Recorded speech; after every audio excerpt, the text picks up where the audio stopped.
What's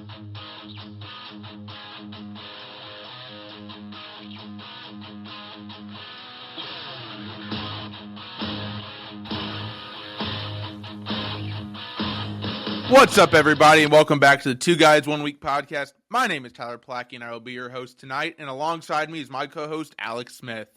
Howdy, everybody. I'm Alex. All right, so before we get started, guys, quick piece of business. This is, in fact, an adult podcast. We may use foul language, talk about adult topics, and overall not really care if you like us or agree with us in our opinions. So, if this offends you in any way, shape, or form, please, and I cannot stress this enough, please find another podcast to listen to. Thank you very much. So, Alex. You're welcome. So, last week, Alex, you and I discussed having a special guest on this week. And as I'm sure everyone saw in the title, we have a very interesting guest. We hinted to him, and his name is Bones. So, without further ado, we would like to introduce to you guys Alex and I's former teammate, one of our best friends, and current professional baseball player, Nick McClanahan. How we doing? How we doing? Oh, bro. Thank you for having me on. I'm very surprised. Nice So, we little got Nick production. on tonight. So, let's give Nick a round of applause here. Hang on.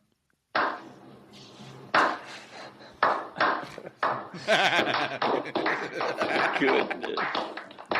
All right, we First got guest. Nick a nice first guest on the pod, dude. How's that feel, Nick? You're special. I feel honored, boys. It's a blessing to be here. I'm ready to go. Yes, sir. All right, Nick. So this is a very much interview format episode tonight. We're going to skip our normal stuff. We're not. We'll do. Alex, should we do? I think we should do a real quick week recap. 'Cause I've had some cool things happen. I'm sure Nick has too. We'll talk about that real quick. What do you think? What we got? Sounds What we good to got? me. All right, Nick, you're our guest, so we'll let you go first. This is our what we call our 1 week segment, where we talk about what has happened to us over the last week in our lives. Since you've never been on, you can kind of talk about a little bit more in the week, but don't spoil too much because we got a ton of cool stuff coming. So, what have you done the last week, Nick? Oh man, nothing really. Working, giving lessons. You know that grind. Giving lessons one-on-one with a lot of kids around my local area. Other than that, it's been training for the next season and then tryouts I have in April coming up here soon. And then between that and I actually finally got to go see my Northern Kentucky Norse play game this week as well. So There you go. How'd they do?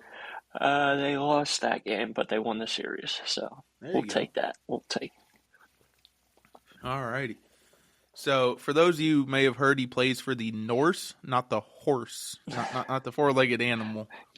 So, all right, Alex, how about you? What'd you do this last week, big dog? You've always got a good week going. Really just school and taking care of the baby. School's been, you can definitely tell spring break's coming around the corner. Yes, it is. I can feel that too at mine. Chewy. Warm weather ain't gonna help you here soon too. Well, Alex, you had Alex, you had something happen today, didn't you? I don't want to talk about it. I'm just kidding. Uh-oh. We had our intramural championship game today. Lost by 3. Ooh. Lost by 3? How many points do you have? I think I had 11. Oh, boy. Nah, Did you get a double-double out of it, or Gotta be you're better. not getting the boards? Nah, more of just a scoring. So Scoring game. you're Steph Curry out here. No, I just score. That's it. Speaking of scoring and Steph Curry, did you guys see Trey Galloway's banging three-pointer last night against Ohio State? nah, I missed it. Dude, that was a 40-footer. That was insane. So, all right, Alex, got anything else from your past week that you've done? Anything special stand out to you? Buy anything cool? Get any more shoes in from your mom? I actually did. I got a new pair of dunks. Oh, nah, boy. What colors? It's called Jade Green. It's like a Tiffany blue type color-ish. Okay, Interesting. interesting. It's I like don't know that what real. to wear it with, but we Go got them. find some. You got that Hey, drip Mace was into now. golf shoes, bro. I already have 2 of those. Do you already have 2 pair of dunks into golf shoes? Well, I have the Pandas I turned into golf shoes, and then I have the Travis Scotts Oh, that's golf right. shoes. That's right. Forgot about that. What Be about drip drippy. over on this side, baby? Ric Flair drip go woo on a bit. 50. All right, what about you, Tyler? What you got? Yeah, what you Anything got? Ah, interesting? boy, this last week's actually been pretty good. So my school's winter sports wrapped up. So it's officially moving on to spring, which is baseball season, which I am super excited about. Let's see what else we do. Been out fishing a ton this week. It's finally been warm enough to fish, so fishing a lot, working a ton. Today was day 14 in a row of working. I still got 6 to go. So but coming up, and we'll talk about this next week quite a bit in our episode. But I get to work the men's Big Ten championship this weekend in Indianapolis. So I'll work Thursday, Friday, Saturday, and it sounds like I'll get to see my Indiana Hoosiers play live, which is going to be freaking awesome, dude. I'm fucking hyped. There I'm gonna you get go. paid. I'm gonna get paid to be on the fucking sidelines of an IU basketball game. Like, It's not a bad job right there. shit, I'll take it. Oh god, I'm smacking shit. That's over why I here. tell my parents I live vicariously through you. Fuck, you might. Hey, if you want to say my life is exciting, fucking, I'll take it, dude. Because it's not always. I mean, you can. I'll tell you about my school days, and you'll be like, "Well, I like it." Fuck on it. this That's side. fair. That's fair. On Thursday, Olivia and I bought our wedding bands. Ooh, So we went down and picked out and There bought you our go. wedding bands. So Broke the Have you bank seen them account. we don't have them yet. yet? Well, what Yeah. the heck? We had to do custom ones. Oh, okay. Yeah, They're gonna get Olivia's, polished up, fitted Oh, right. Fancy. They're coming in That's here good. soon. yeah, about 6 weeks we'll get them. So once they come in, we'll give some deets on them a little bit. But yeah, we wrote a pretty check to the jeweler. Gotta love Rip. Yeah. So, fuck, what else? Olivia and I announced that we have changed our wedding location. I'm not going to talk too much about that because some people haven't told yet still.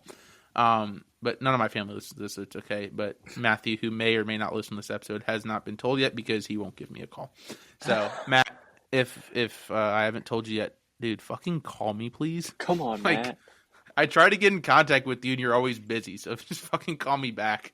Let's see. Oh, I talked to my buddy Evan last night, who we got to get on the podcast soon, too.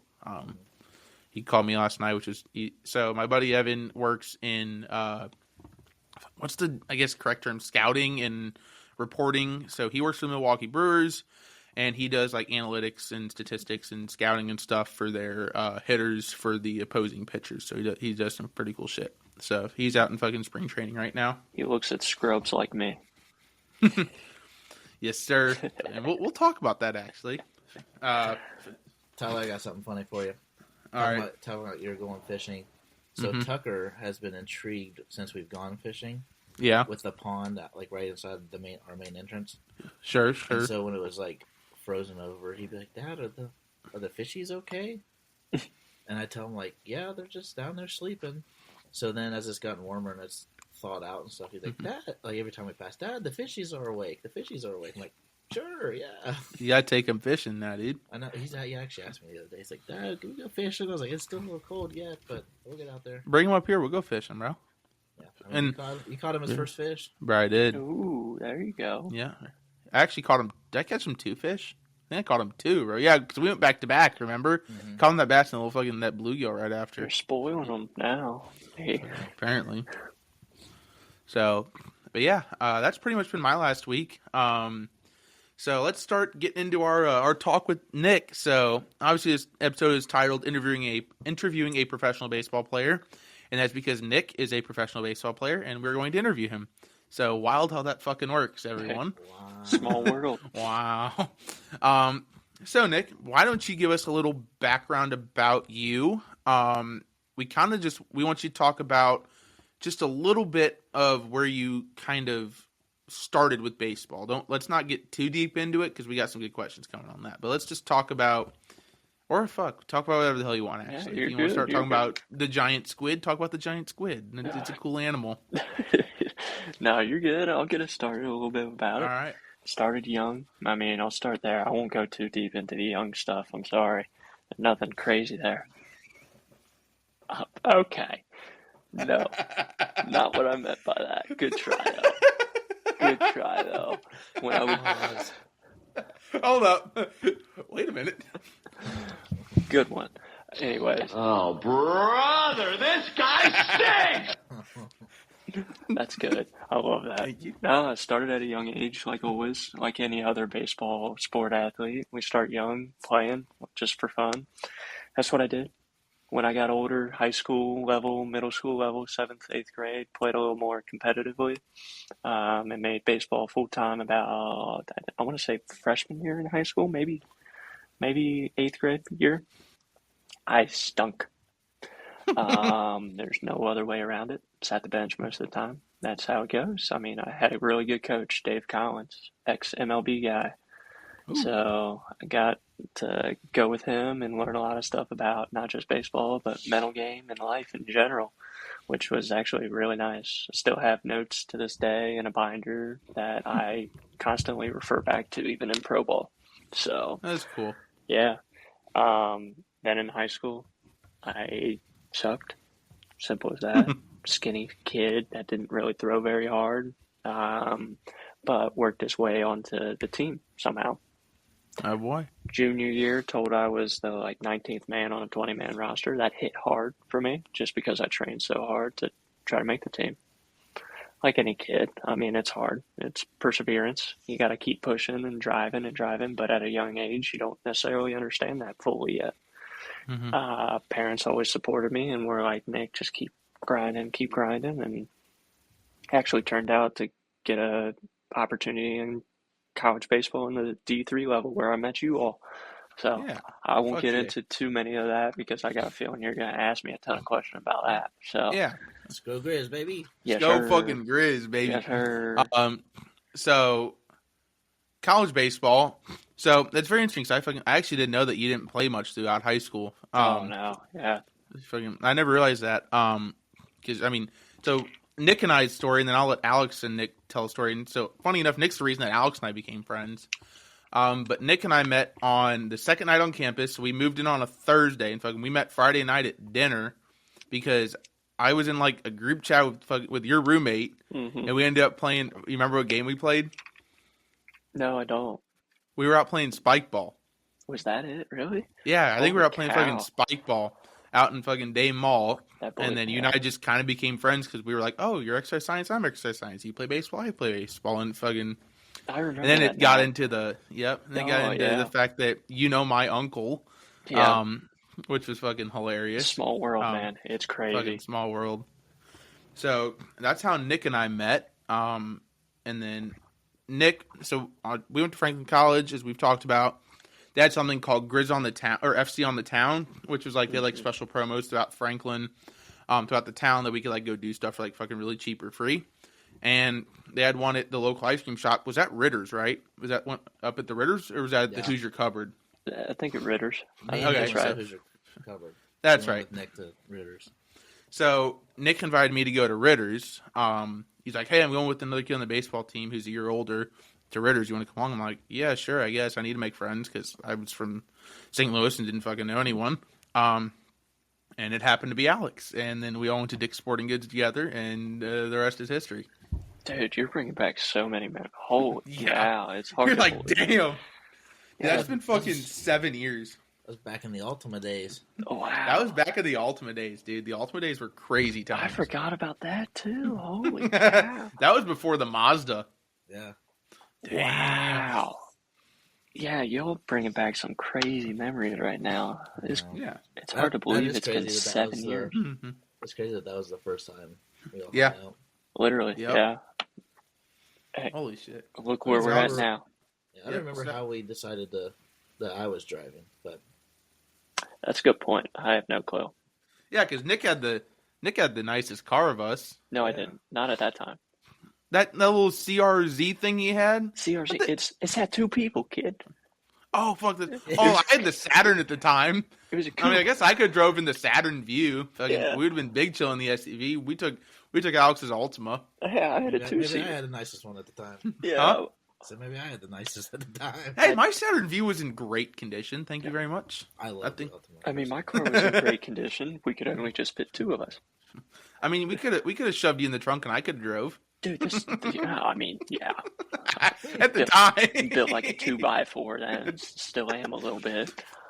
But, yeah. So, Nick, I still have a fucking video somewhere deep in my fucking Snapchat memories. We were over at 66 Water Street in that intro to exercise science class. Oh, I know where you're going with this. The And wing. you stepped on the scale. Yeah. We were learning about the fucking different machines that you might use in exercise science. One of them was a balance beam, or the balance scale where you had to fucking slide the thing. Yeah. And I think we weighed you in freshman year at like $1.25 or $1.27. I'd be surprised if it was that high, honestly. Here, you guys talk amongst yourselves. I'm gonna go find this video because I know exactly where it is too. It was 110%, like a $1.19. I'm not gonna lie. Oh yeah, dude, it was. But I had that fucking video somewhere in my phone. Hang on. For the people listening, this is the reason that we call him Bones. Yes. Oh yeah, It's yep. I coming guess we into should have Franklin. mentioned that. Yeah, coming into Franklin his freshman year, like Tyler just said, he didn't weigh anything other than like a wet paper towel. Yeah. So on a Literally. team, we were just talking about it, and we're like, we just started calling him Bones because he looked like Bones, and then we kind of got him talked into doing "Bad to the Bone" as his walkout song. Mhm. So, gentlemen, here's the picture of Nick wearing the fucking helmet at Dick's Sporting Goods the day we all went. Wow, I don't even. That's crazy. It's insane. Let me find the video. Let me find the video of me weighing you, bro. It's Holy somewhere fucking in here. cow. I didn't even know we took a picture there.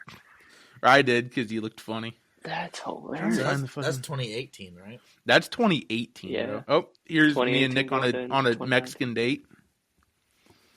Golly, Oh, I dude, might have to fucking. I'm gonna take that picture of Nick. there's so And guys, after you're listening to this, go check our Instagram. It's going to be on our Instagram. man, that's fine. That by me. Go for it. All right. They're gonna fucking. We'll put that out on the gram for everyone so they can That's see this wonderful picture of Nick. that's great. Yeah, but That's so funny. to this day, if somebody calls me Bones, I know it's somebody I know from Indiana because nobody Really? around here calls me Bones too much. How the fuck do I save this now? It's kind of how I am with like Smitty. Like I know it's a common last like nickname Yeah. for people like me, but if I hear that, I know it's somebody from around Franklin. Yeah. Mm. home. Around home, Franklin. I was nowhere. I mean, besides you guys, You're I just was Alex. Alex to everybody else. Yeah. All right, guys. So the picture is ready to fucking be posted on the Instagram when this episode goes live of Nick in his. Good lord, you look like a child. I'm sure we all did though. Oh, dude, yeah. I look like a child right now without my beard. when I moved in freshman year, I had frosted tips. So You had frosted tips. I don't remember that. I do Alex, not. well, it's 'cause Nick, you we weren't there yet, You're dude. behind me. Oh, Yeah, bro. yeah. Sorry. Alex, you're older than us. I'm It was losing behind- it. Yeah, I'm the grandpa. All right, Or Unc, as the students say. Unc, you are Unc. Yeah, So, Nick, let's talk a little about your college career. Just kind of walk us through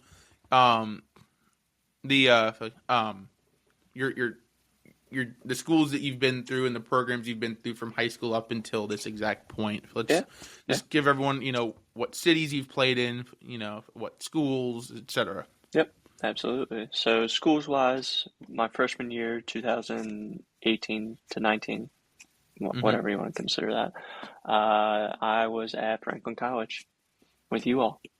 Yes, Up sir. in Franklin, Indiana, in the middle of nowhere.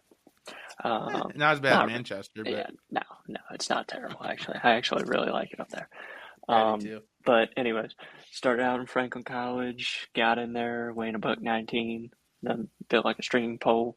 But yeah, was there for 4 years during COVID, all that COVID Yep. junk and everything like that. Do you want me to get into like what my roles were more there? Yeah, definitely. Okay. Talk about your roles with Franklin. That's yeah. Dude, Go for it. roles with Franklin, a little all over the place to start. Blackie and I would stay at home all freshman year pretty much. I got to travel towards the end a little bit more. Yep. I got that. I think it was literally the last road series is that I got to go on. I went on like 3 that year. He took me weirdly early, and then so he took me to the Calvin one when we went up to Grand Park, and it was like 8 degrees. No, didn't even make it to that one.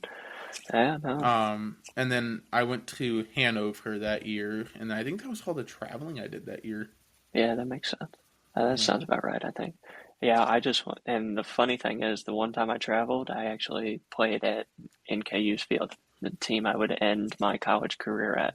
We were playing Where'd you go to? Mount St. Joe.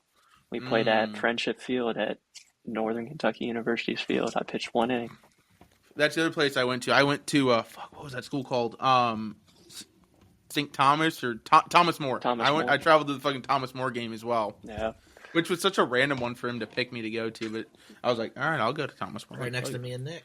Yep, right Yep. down there by you guys. Literally, right in between us. quite frankly. Dropping shit over here. Yeah, freshman year, got 1 inning pitched. I just was not very good. I just got lucky that I got 1 inning pitched, honestly, because we were up by 20 runs or whatever. Our team, by the way, viewers, our team, studs.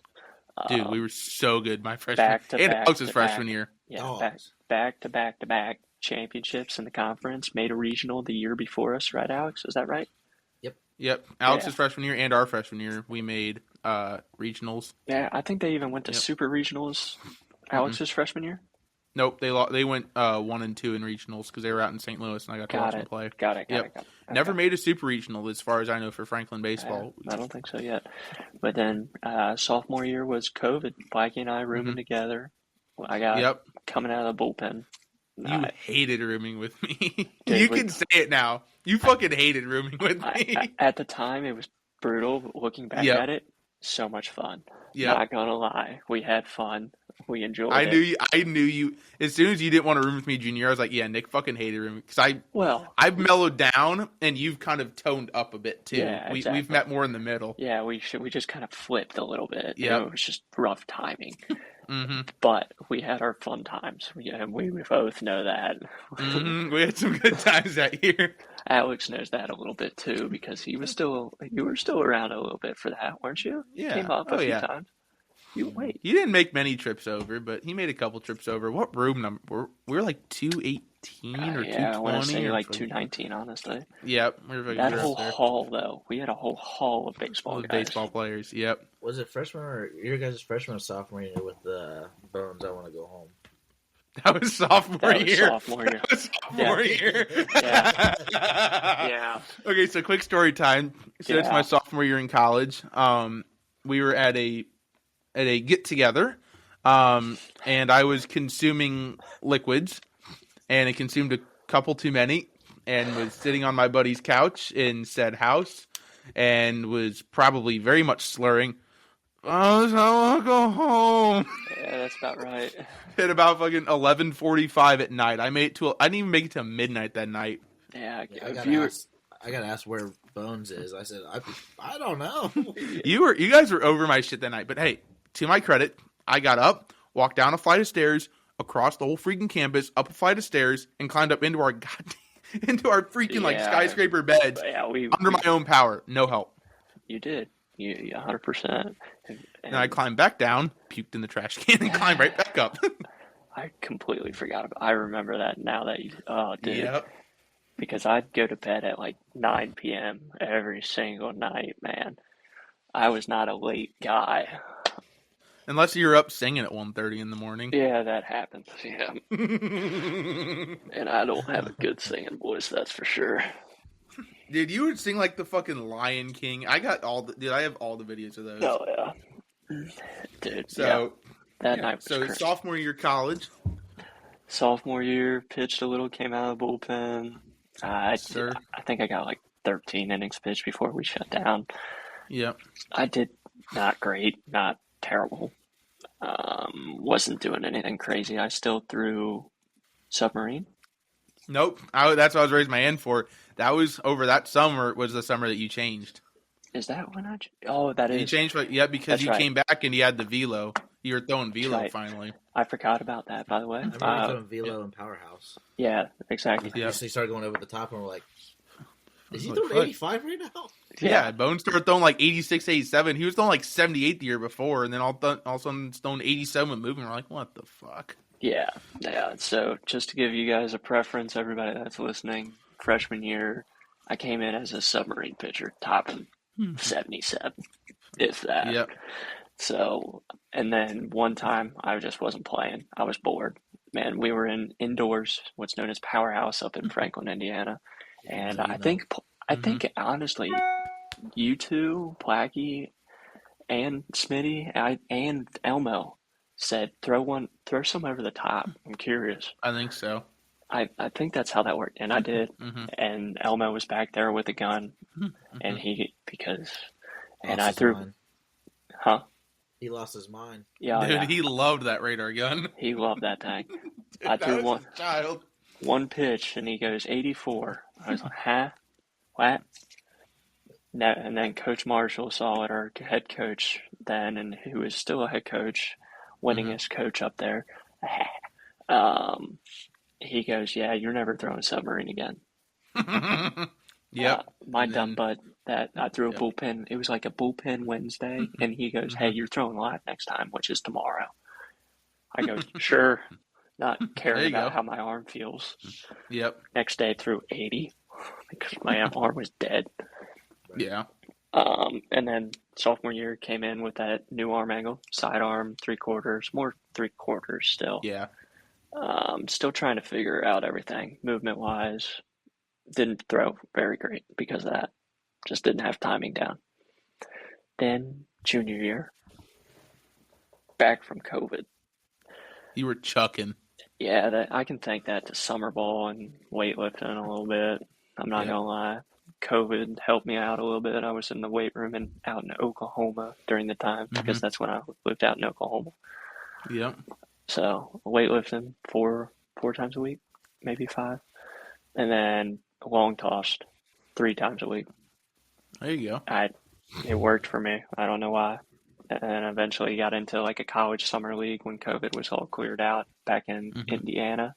I think it was. Was that the Grand Park League? Yeah, I couldn't remember the Yep. name. Grand Park League. Yep. Played in the Grand Park League. Got against guys like Will Smith. You know who that is? The kid with the Dodgers? Yeah, Really? played. I didn't know that. Yeah, played at Louisville. Played against him my last time pitching there. Ooh. How'd you do against him? I don't remember facing him. Okay. I do remember, and I don't recall if it was him, a guy after the game coming up, "Why are you playing Division III baseball right now?" Because I topped out at 89 that day. Yeah. But yeah, junior year, started out of the bullpen, then eventually became a starter. And it was fun from there. I mean, junior and senior year, starters, got a bunch of awards my senior year. Nothing else crazy changed. Maybe jumped up a little bit more on velo. Changed the You were arm probably slot. bumping 90 at that point, weren't you? Yeah, I was touching 90. I wasn't hitting it all the time, but I was touching it probably every other start. Yeah. But I got a bunch of awards my senior year, thanks to you all pushing me a little bit. Conference Pitcher of the Year. You had a ton of like Pitcher of the Weeks and stuff. And Yeah, You got Pitcher of the Year. Yeah, I had a 15 strikeout game versus Mount St. Joe Yep. on high school fields because that's all we played at my senior year. Literally. Um, Oh, is that the year that the field was getting redone? yeah, Sorry, because I wasn't playing anymore at that point. yeah, we had no such thing as quote unquote home games. We were playing just at played a high lot of- school fields. Yeah. You guys were at Center Grove a ton. Oh yeah, Center Grove, Bishop Chatard. You played at Grand Park quite a bit, didn't you? Not as much, not No, a ton. A few times. Didn't you practice up there? Where'd you guys practice Yeah, at? yeah, we practiced there. Dude, that had to be brutal. Beach Grove. Is that right? Oh, yeah, you guys were at Beach Grove quite a bit. That's right. But yeah, dude, those were the grind days. Oh, I'll bet. You guys were good. You guys won conference that year, didn't you? No. Well, okay, yeah, regular season. Yeah. Regular season, yeah. You guys And won then regular lost season that in year. the tournament. Yeah. Yeah, you guys went 0-2 in the tournament that year. I remember that. Well, no, my senior year, Yeah. we won the game I pitched in the first game, first Anderson. Oh, did you? And Was that one down in Kentucky? No, that was junior year that was in Kentucky. Yes, correct. Senior was the one that when they started in Kokomo. Yes. Yep. But yeah, dude, you guys remember the tarp pools right off the bus? Mm-hmm. Oh, I remember the 6 a.m. tarp pools. yeah, Ooh. those. Oh, So, speaking of Franklin College, I have some basic statistics of Nicholas McClanahan pitching at Franklin College. oh dear. Nick, how many innings do you think you threw at Franklin College? Do you know the number? I want to see if you know it I or if you used have to a good know guess. the number. It was close to 80. I don't think that's right. 134 innings at Franklin. That's more. Through than I thought. 134 innings, you had a 4.37 ERA, 12-2 record, a 254 batting average against, and the crazy stat that you probably don't know that you have. Did you know you were credited with 1 run scored in the 2018-2019 season? 1 run scored in 20. Yep. If you go to franklincollegebaseball.com, or franklincollege.com, go to the baseball tab, Go to the roster, click on Nick McClanahan, and go down to your stats. You're credited with 1 run scored, like offensively. Interesting. Yep. I think it's a mistake, I'll but take still, it. you're credited with a run, I'll take which is it. 1 more than I ever scored in college. Kid could rake. Oh, you guys weren't there for that. Oh, I hit. You guys didn't get to see this. Oh, did you hit BP? Marshall let me take a live at bat one practice my senior year. Against who? Eric Brandow, still there to this right now. Okay. Senior year this year. Okay. I got to take a live at bat against him. Marshall, I convinced Marshall. I literally go up, Marshall, hey, can I hit? Like, everybody else has hit so Yeah. much. Like, let me just try. He goes, sure, don't get hurt. I put my head down and I asked for a bat and a helmet from whoever I could get it from at that time. I got up there. There's a video of it. Lucas Klein has the video, I think. And I don't have it. I need to get it. But he threw me a fastball right down the middle, took it. Didn't even swing the bat that time. Took another fastball right down the middle. Don't know why. You figured I'd be swinging. I got it, and at this time, Eric's a freshman. I go, he's going to throw me a bloody curveball. I'm going to swing right over this sucker, and I'm going to look like a dumb butt. Sure. Nope. I barreled the crap out of the curveball. Oh. Yaka. Boy. Straight to the Where'd left it go? fielder. Line drive, right to the left fielder. In the video, you can hear, because they're videoing it from the press box upstairs, you can hear Lucas Klein. He goes, yeah! Oh, it's caught. He freaked out. He thought it was gone. So the hardest hit ball I think I've ever hit in my life was off Nick McClanahan, our freshman year of college. It was that fall. We were doing, I think it was during the Grizz World Series, funny enough. Yep. I think it was during GWS. It was. And it was a hit and run. You're still throwing something. You fucking throw me a little fastball. You know, you're 77, 78 at the point. And we got a hit and run on. And so because I'm left-handed, the shortstop's breaking over, and he's fucking right there. And dude, I put one back up the middle at you. It was easily doing 100. I mean, it was hauling, and it landed right in Clay Camp's glove, and he tagged out our runner. I was like, you gotta be fucking kidding me. I was so mad, dude. I didn't have time to get out of the box before he caught it. I was like, really? The hardest? Dude, if I had any elevation on that ball, it was going somewhere. But, of course, I had a line drive at Clay Camp. You got the out, and I was like, son of a bitch. Dude, the bad thing is I remember that Grizz World Series. I got so mad at myself. I gave up like a run, and I just started running poles. Dude, I still got the shirt from – I was on the winning team my freshman year. I got the shirt still in my closet. One of our senior – did you? One of our, Stonebreaker saw me running. He came up. He was trying to get my attention. Like, Nick, calm down. It's just Grizz World Series. Dude, I was having no part of it. I was still running. I just ran. You didn't need to run at that point. Yeah. Heck no. You couldn't afford to lose any more weight. Heck no. I lost about 15 pounds that day. Dude. Nick, other than Franklin, where else did you venture out to after? Oh, okay. Here we go. What you all want to hear a little more about, don't you? Yep. Here we go. A little bit. This is post Tyler and Alex time. So. This is post Tyler now. After my senior year at Franklin, I entered the transfer portal with heavy heart. Loved Franklin to death. Loved everybody there. At the time, I wasn't rooming with Plackey. Still had him as a friend. Still had Smith as his friend. I keep on calling you Smitty. I apologize. Force of habit with another teammate of mine. But I transferred to the University of Cincinnati. I got a few other offers in the transfer portal. As soon as I saw what you got. I was going to ask, can you reveal who those offers were? Because I don't think you've ever told us who your offers were. I can. Yeah. Ooh, who else offered you? Other offers were University of Cincinnati was the first one, pretty much the first one that reached out in general. Wright State. Okay. Ohio University. Okay, the Bobcats. And there's one other team. I have it written down. I had to talk. Okay. I can't remember off the top of my head. But I had those three. The funny thing is I went on a tour of UC's campus and committed right away. And the next day I was supposed to go visit Wright State. Boy, did you cancel the Wright State visit? Yeah, that coach wasn't too happy. Right. Still probably doesn't like me to this day because of that. That's But right. hey, it's I Is fell what in it love with is. Cincinnati. It Yeah. happens. But yeah, Yep. ended up at Cincinnati. Was a reliever for my 5th year there. Played Mhm. against like teams that year. Florida made it to the World Series. Finished second. Yep. Pitched against them twice. We were down by like 10 runs each time because that was just my role at that time. I watched you pitch those games too. Fucking Ah. funny enough. Thank you. I watched you pitch those. You saw me give up a hit to Wyatt Langford. That was coming up soon, but shit, we're here. Let's talk about it. So that year you faced, was Florida the only big dog, or did you play Georgia? Was that the year you guys played that's Georgia? next year. That's in Okay. KU. So, but that year at Florida, you faced Wyatt Langford and Jack Caglianone. I didn't face Jack. You didn't face Jack? They just took him out of the lineup by the time I got in. Fuck. So Probably- what was it like against Wyatt though? It was, honestly, I didn't realize who he was in the box at the time. Yeah. Typically when I get in the game, I just get locked in and just try to focus one pitch at a time.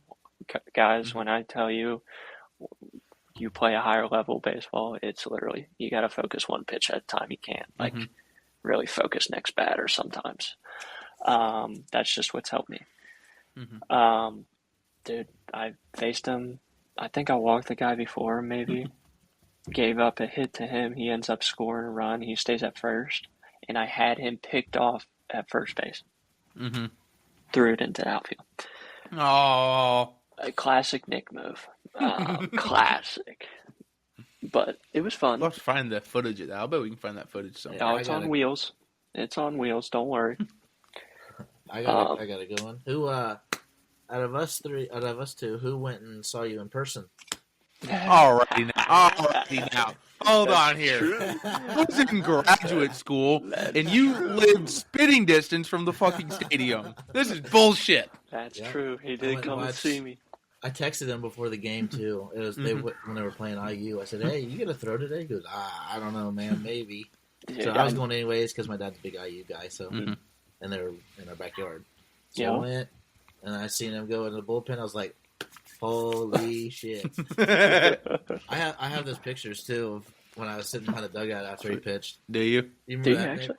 No, I remember it, but I didn't know you got a with picture me. of it. That's sick. That is Well, cool. I have videos of you pitching, and then I have like you in the dugout afterwards, and you're like giving like the Oh, I do hang remember loose that. sign. Yeah.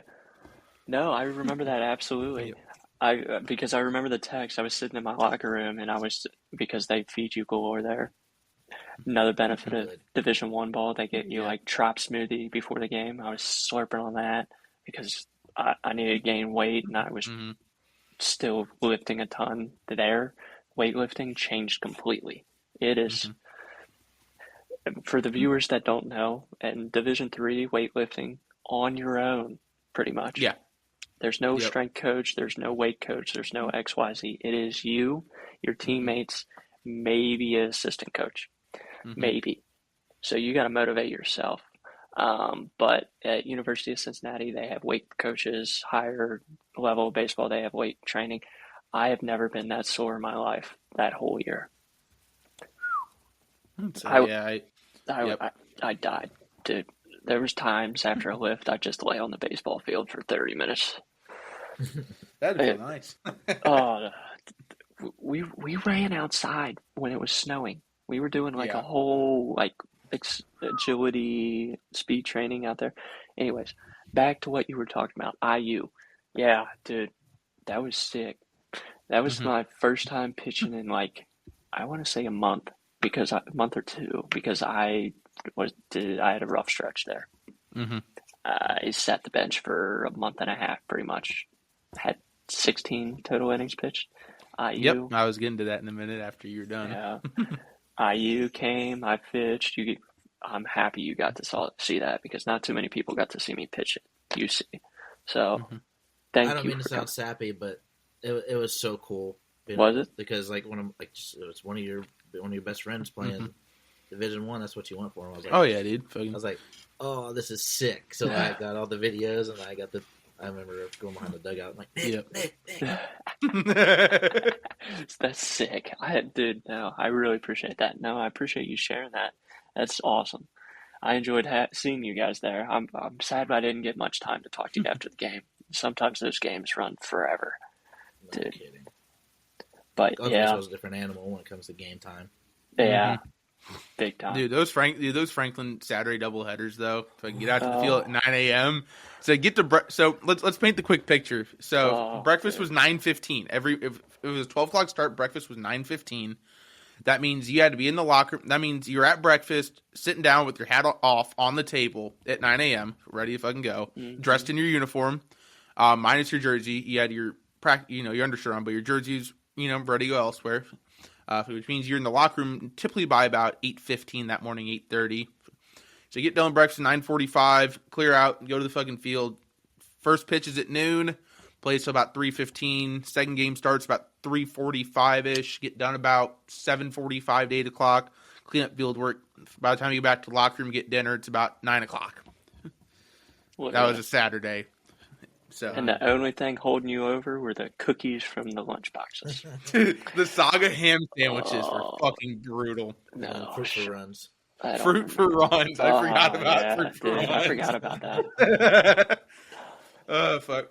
So, Nick, your University of Cincinnati statistics, you were correct at 16 innings pitched. You had a 5.63 ERA, an 0-3. What's the fucking word? Record? Wow, I forgot the word record. Yeah, I'm still mad about that. I can talk about 2 losses right now. I got 2 losses from University of Houston the last regular season. Mm-hmm. Were they not yours to get? Dude, one of which was the second game in the series. We were, I think, winning by like 5 runs, and we had a stacked bullpen still. Like, nobody's barely pitched. We had like 5 or 6 guys that always go out before me, and I'm at the bottom of the list for the bullpen at this time. And leave it to us. One pitcher went, another pitcher went, another pitcher went. I was like, oh, I might actually have to pitch today. Another pitcher went, and let me tell you, my name got called. And by the first out, I could tell it's going to be a grind. You could tell it just wasn't your day? Well, I felt fine. It's just first pitch, ding, line drive dead straight to the center fielder, like 100 off the bat. I was like, oh, this is going to be, I got to grind. Next batter, 3-2 count. He fouls off 10 pitches. Like, it's a long, long bat. And it's like fastball, fastball, fastball, fastball outside, fastball up, fastball here. I go, oh, dude, I got to throw like a slider here or something. Yep, threw it. Yaka, home run. First home run for him for the year of his career. Just tip the cap, move on. Yep.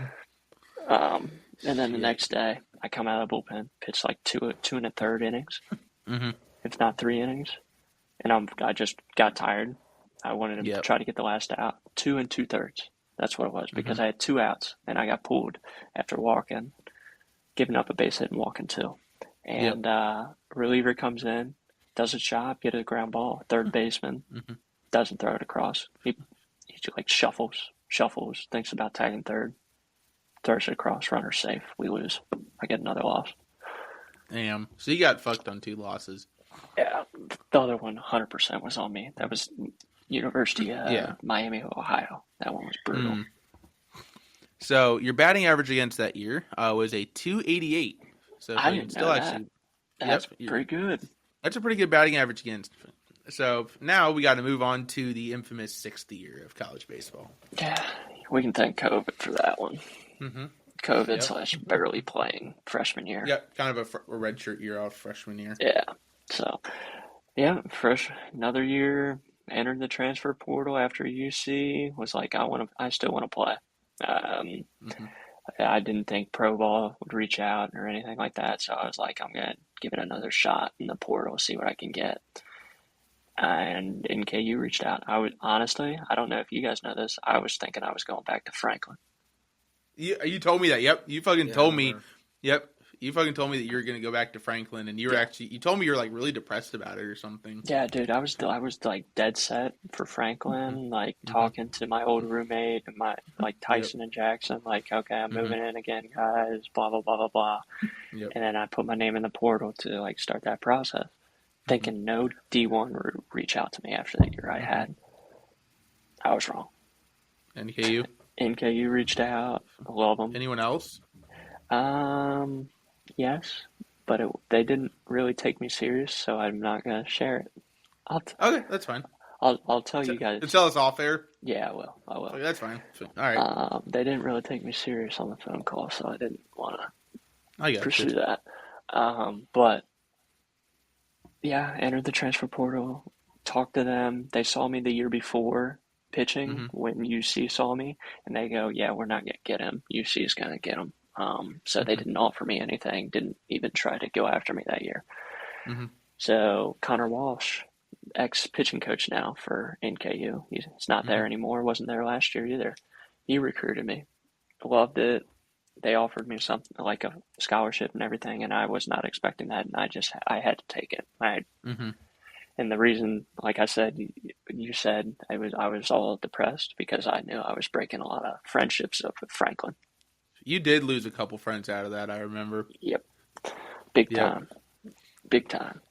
And honestly, I don't care if they're listening because none of them have ever really been too nice to me either. That's shitty as fuck if you're gonna ruin a friendship because someone's taking a good opportunity to further themselves. Like, you know what I mean? Like if I was them, I'd have been like, yeah, I'd been a little butthurt. You know what I mean? I'd be a little upset, like, oh, it would have been nice to have Nick back. But fuck, like he's going to pursue his dream. Like, don't be shitty about that because someone's trying to make themselves better. Like, that's crazy. It's D1 baseball. Like, yeah, I'd say, dude, go. Yeah, I appreciate you boys. Thank you. Yeah, but yeah, went there. Pitching coach left pretty much as soon as I committed. That felt good. I was like, oh, I'm going here because of him. Had a lot of conversations with him. He's going to help me develop my skills a lot. XYZ. Now, that's not saying I had talks with the head coach as well. I really liked him. Dizzy Payton. Dizzy, as he's known at NKU. Love him to death, by the way. He's a great guy. Great, even better coach. Like, he's just one-on-one personal and guy you can talk to whenever. It was me and him. I didn't know Denneman at the time, which is the hitting coach there. He just wasn't there for my scouting or my recruitment. So I get to campus. I'm like, okay, what's this going to be like? Kind of nervous a little bit because I wanted to develop. I wanted to play another year, and I wanted to play pro ball. That was another reason. I knew they were going to do a scout day. I wanted to pitch good so I could get seen, get drafted potentially, XYZ. And I was nervous. Went in. They announced a new pitching coach, Andrew Elliott, and let me tell you, that man helped me out in ways that I could never think. He taught me a lot about just let it rip, basically, and it helped me. Yeah. Velo jumped a little bit. I think I topped you were up 93 that year, 92. So I thought you got up to like almost 94 a couple times. I think I touched 93. I remember you did 93 in a certain game we'll talk about in a minute, but Yep. I don't know about 94. I hope so. Okay. That'd be sick. But yeah, 93. He helped me out a lot from the standpoint of fixing a little bit of mechanical work. Nothing like over the top. It's small stuff once you get it higher up. And it made a big difference in movement and batters I faced and everything like that. And ended up winning a conference championship with him. First in NKU's history. So and where did that lead you to?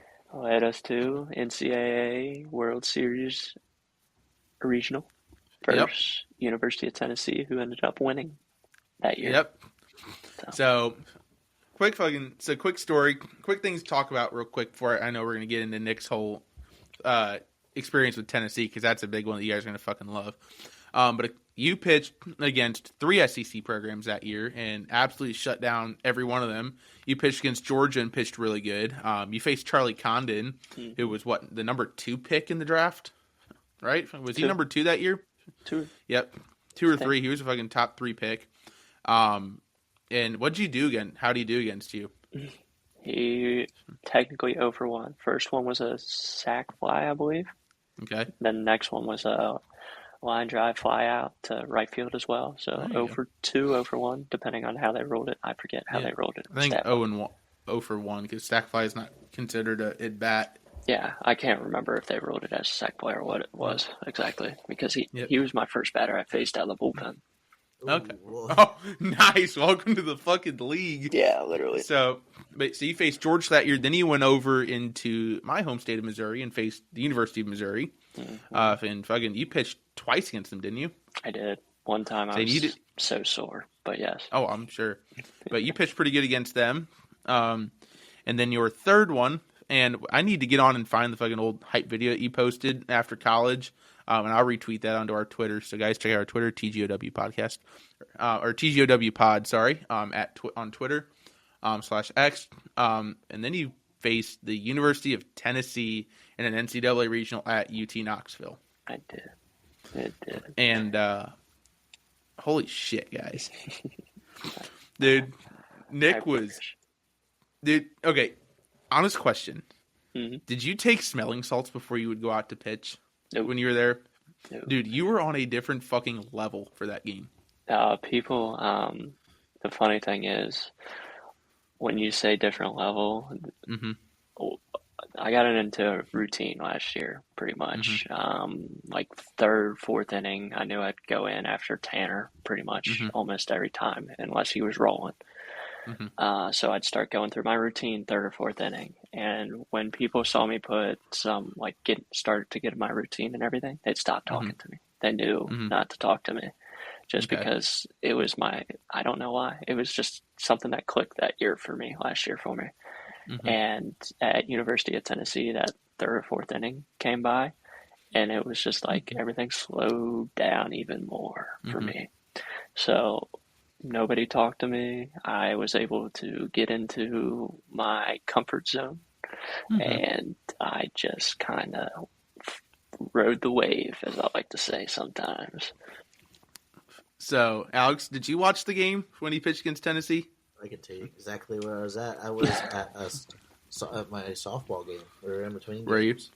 And I think you texted me and said, "Hey, Nick's pitching," so I threw it on. Oh, we were at Skyline. That's what it was. Yeah. It was after our game. We went to Skyline, and he FaceTimed me. I didn't answer the first one. He called me back. You're like, "Bro, Nick's on TV," so I put it up on my phone real quick. Yep. And dude, you fucking shoved against Tennessee. It went pretty good. That's for Dude, sure. okay. So, for that fucking game, the NKU Tennessee game in the first round of the Knoxville Regional in the 2023-2024 season was a very good baseball game. Your guys' leadoff hitter came out and fucking jacked one to right center field, Clary Simpson? which was fucking awesome. Yes, sir. You guys got up 1-0, and then their pitcher, Tennessee's pitcher, was disgusting that game, dude. I mean, that dude. They had their the reliever. Yeah, they had. Yep. Well, okay. Tennessee did this thing where they had an opener.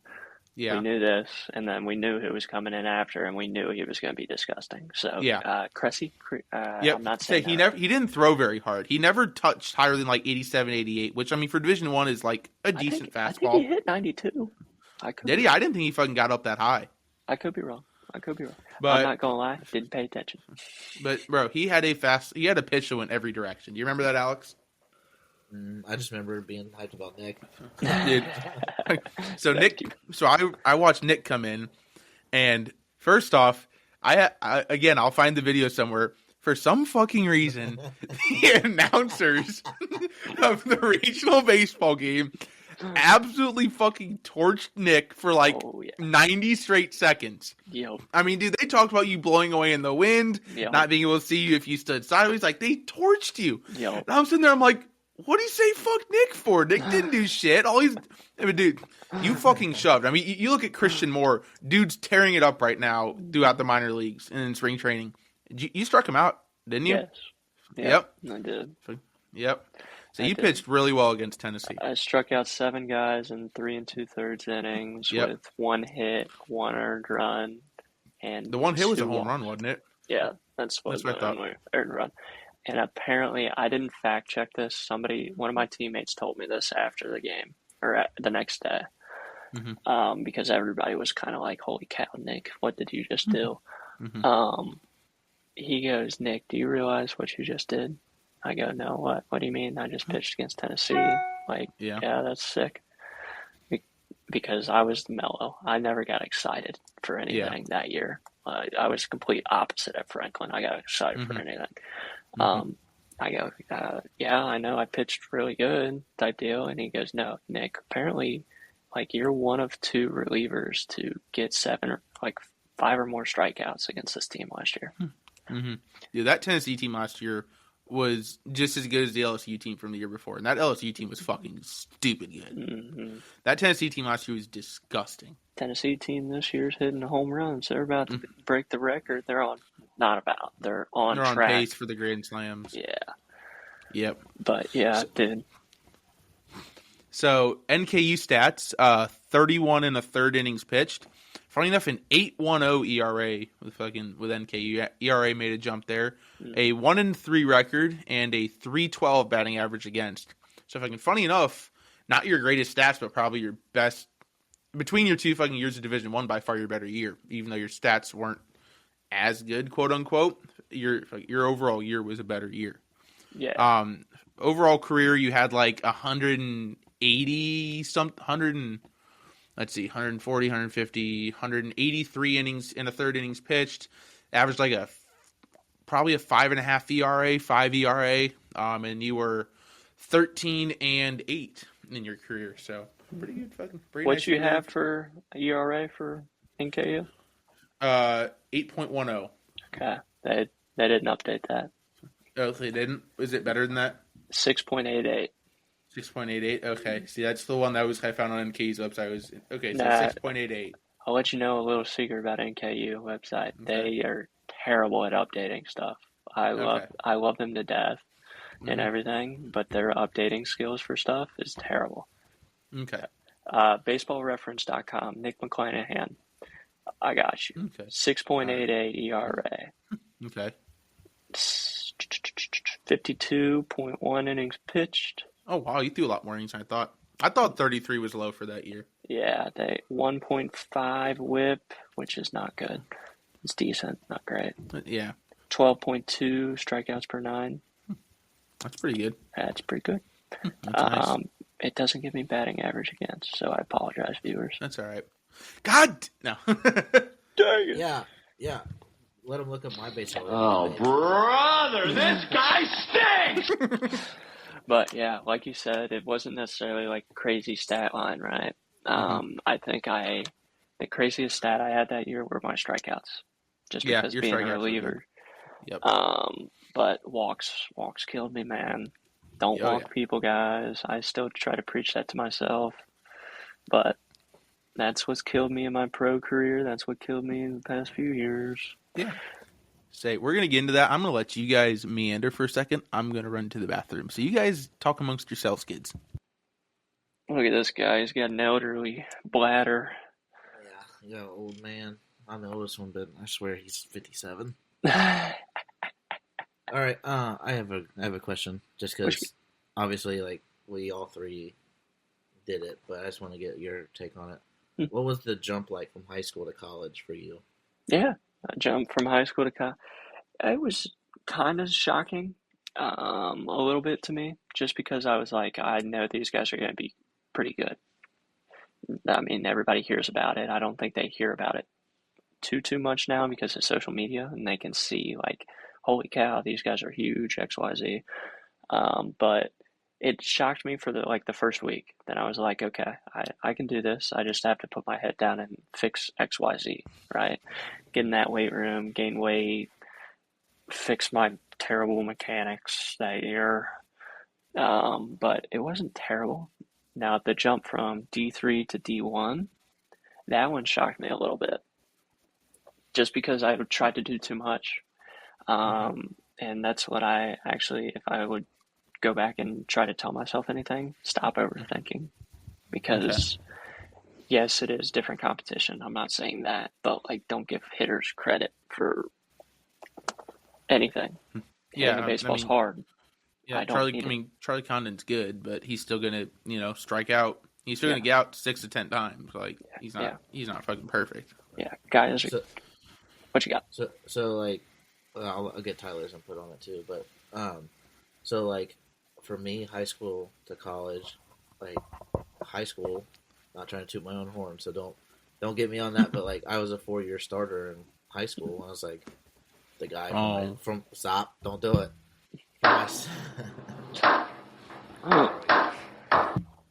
But from my I was like RAs from my sophomore to my senior year, so I came in the Franklin kind of thinking like, oh, I know I don't throw all that hard, but like I pitched a lot and did really well in high school, and I get to college, and then just the grind's different. Yep. Which I had the love for the game, so it wasn't terrible. But like, there's definitely a difference because high school is just go to practice. Absolutely. home. No, Here yeah. it's- You got Oh, I 2, agree. 3 different practices a day in college. Whether practices, and for instance, Yeah, like no. lifting and then bullpens and then Absolutely. team practice. So yeah, I mean, fucking, You're at I that agree. So field. like, I mean, my jump from high school to college. I mean, I played freshman baseball freshman year, JV sophomore year.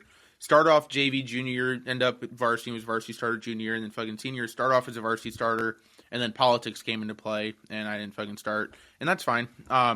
Ended up at Franklin, had a fucking excellent fall. Was second in line at first and third base, and then the one I've actually never really talked to him about, I got in my own head, dude. I got so deep into my own fucking head over that winter, trying to figure it out, and dude, it just, I don't know what happened, but it is a fucking grind. So here's how a day could go in college baseball. And this is at any level, but fucking, we had 7 a.m. lifts. You get up, lift, go grab a quick bite of breakfast, run off to class, have fucking 3 classes back to back. Go grab lunch, go to another class, go back, fucking knock out some homework real quick. Go out to practice, have your practice from, early out, started at 3. Practice starts at 4, fucking practice 4 to 6, 4 to 6:30, somewhere in there. Get done practice, grab dinner, go fucking work on homework. And, for me, because I was I was mostly positional, but I actually ended up having more pitching stats than hitting stats. Then fucking 9:30 or 10 o'clock, get up, grab your bat, go over to the indoor cage and go hit for an hour and a half and work on what you need to work on. I mean, dude, it's a grind, and if I kind of let some things get in the way of that. I was trying to find a girlfriend, and trying to have a little independence in life, and I definitely let other things get in the way. Where Nick, I was always envious. You didn't really ever seem to give a shit about that stuff, and that's probably one thing that's really fucking helped you. And I kind of wish I would have. Looking back, I wish I would have done that. But that's okay. So, but yeah, the transition from high school to college, I mean, you guys, you can be a stud. Everyone at the college level was a good high school ball player. Mm-hmm. Everyone at the Division I level was a great high school ball player. Mm-hmm. And everyone that plays in the Power 5 conference was one of the best high school baseball players in the country. I mean, when you're in high school ball, and you guys can attest to this, you get your 1 through 4 hole hitters who are pretty good hitters. They're all going to bat 275 or better that year probably. Your 5 hole guy is going to bat about 250, and then you get down to your 8 and your 9 hole guys, and they're just, you need a guy to fill the 8 and the 9 hole, so they might bat $175 that year. That ain't the thing in college. In college, your 9 hole guy is still going to bat 320 sometimes. I mean. And same goes for pitching. I mean, you get, every once in a while in high school, you get the ace that fucking, either has, like Alex has 6 disgusting pitches and can throw a knuckleball that no one can fucking hit, or you got the guy who's 96 to 98 with a fucking slider and a changeup that move like nobody's business. And then the next hitter you face after that guy gets tired is going to be a guy throwing fucking 74 mile an hour, and his curveball only moves because of gravity. Mm-hmm. So, and in college, everyone's got 3 really good pitches that they've developed and understand how to throw, and at least 3, and everyone's got some sort of velo. I mean, and people always people look at it, I think, and think 90 is some magic number, and yeah, the ball's faster at 90, but there's 83, 84 can get on you quick if a pitcher knows how to work it. Mm-hmm. So, no, absolutely. There's my rant. I'm a firm believer, and I hear it all the time. It's like, especially with baseball, because 9 positions, and like we had rosters of 50. Yeah. Oh yeah. I think there's a spot for anybody that wants to play college baseball. You just got to find the right places, I guess. Yeah. But if you really want it bad enough, there's a spot. But as we saw with some guys that dropped off quickly, is like you have to love baseball to play, especially D3 baseball. Yeah. D3 baseball is an absolute fucking grind. It is. There's no money. You ride a bus. You don't fly fucking anywhere except we flew one time. And it was to Florida, my sophomore year. Everywhere else is a fucking bus or a van. Your food is you get $5 a meal money when you hop off the bus, and you got a McDonald's and a Wendy's and a Taco Bell. And if you spend more than $5, you got to pay for it out of your pocket. I mean, we bought two of our jerseys. We had to buy our hat. We had to buy our fucking fall gear. You had to buy your own cleats. I mean, there's nothing free, and it is a grind, but it's D3. Everyone loves the game, but man, do I love the game to play D3 ball. 'Cause, dude, it is tough. Mm-hmm. No, but Alex, what you said about like there's a place for everybody, I firmly agree with that. I agree. There is a place for everybody. You just have to be willing to sacrifice your big head type lack of terms, big head, saying like this guy is throwing 83, I'm going D1. Listen, buddy, you might not go D1 yet. Go D3, go JUCO, go develop. Then maybe after a few years you develop, you throw a little harder, you get better, then maybe D1. Now, are there guys that throw 83 that might get a D1 offer? Yes, I'm not saying that, okay? Right. But realistically, most of those guys drop down, JUCO, Division III, come up. That's how it goes. Oh, yeah. So here's the thing, and going off what Alex talking about, it may not be Vanderbilt University baseball. It may not be Ole Miss baseball. It may be some dirt poor NAIA school in the middle of fucking the Nevada desert that, the field has no fucking grass on it. It's almost all dirt because it's so damn hot. You have to buy everything on your own. You have one jersey, one pair of pants, one hat that you got to wash on your own. Team doesn't even do laundry for you. But if you want to play college baseball, it's college baseball. Right? Yep. There is a spot out there. So, but you have to be willing to make the sacrifice. You may not be near home. You may not know anyone there. It may not be a coach that you necessarily want to work with or a program that you necessarily believe in. I mean, fuck, Alex might be that team that we talked about last week that had lost 55 straight games. But again, it's college baseball. I mean, if you want to play college baseball, there's a spot somewhere out there for you if you're willing to make the sacrifice to give a shot. I agree. So I'm guessing, Alex, you guys are talking about the jump from high school to college. Nick, what was it like to jump from college to professional baseball? Because I'm sure a lot of people want to learn about your professional career. It's nice. For those that don't know, I play independent baseball. So there's different levels to pro ball. Independent baseball is built below affiliated baseball, essentially. Now there's different divisions. I played in the American to start out, and then I ended up in the Pioneer League to finish last year. In the American, I played for a team called Sioux City Explorers out in Iowa, middle of nowhere. You want to talk about summer. Middle of nowhere, there is nothing out there. Met some nice people, great host family. You live with host families the whole time you're in indie ball, pro ball like that. But the jump from college to there, I overcomplicated it again. Story of my life. Welcome to it. You figured I'd catch on to these trends. But my stubborn butt doesn't. I went to Sioux City, tried to overdo it. Just pitching around guys too much, trying to dot corners rather than throw strikes. Put it simple. And that hurt me.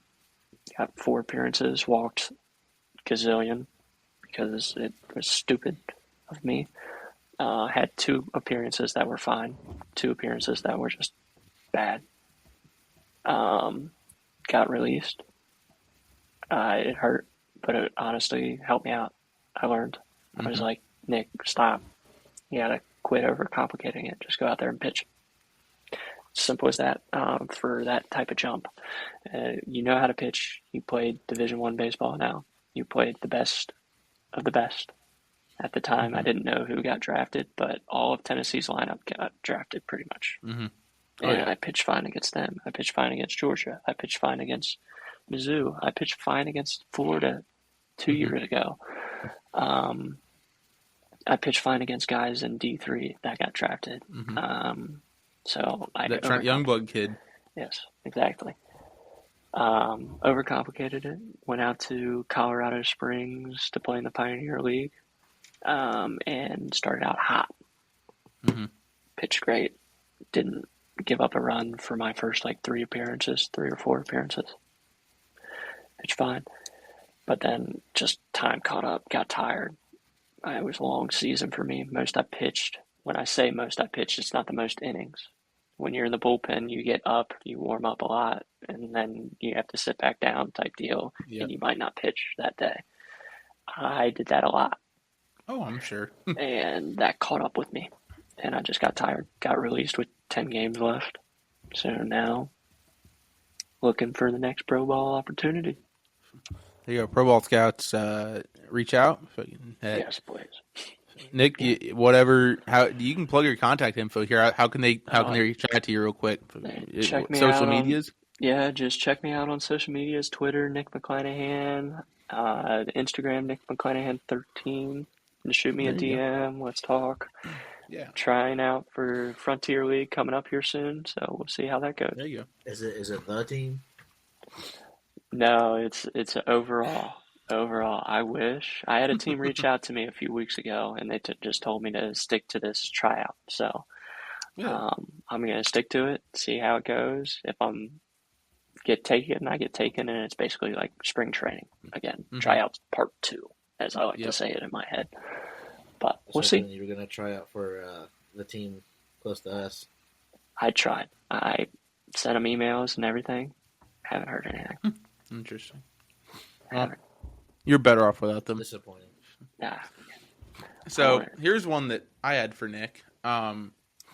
So obviously you and I. So you talked about your freshman year. You had fucking 1 inning pitched, and I'm pretty sure you pitched in the conference tournament that year too. I think you threw an inning at Rose-Hulman. You didn't? I thought you fucking threw an inning there.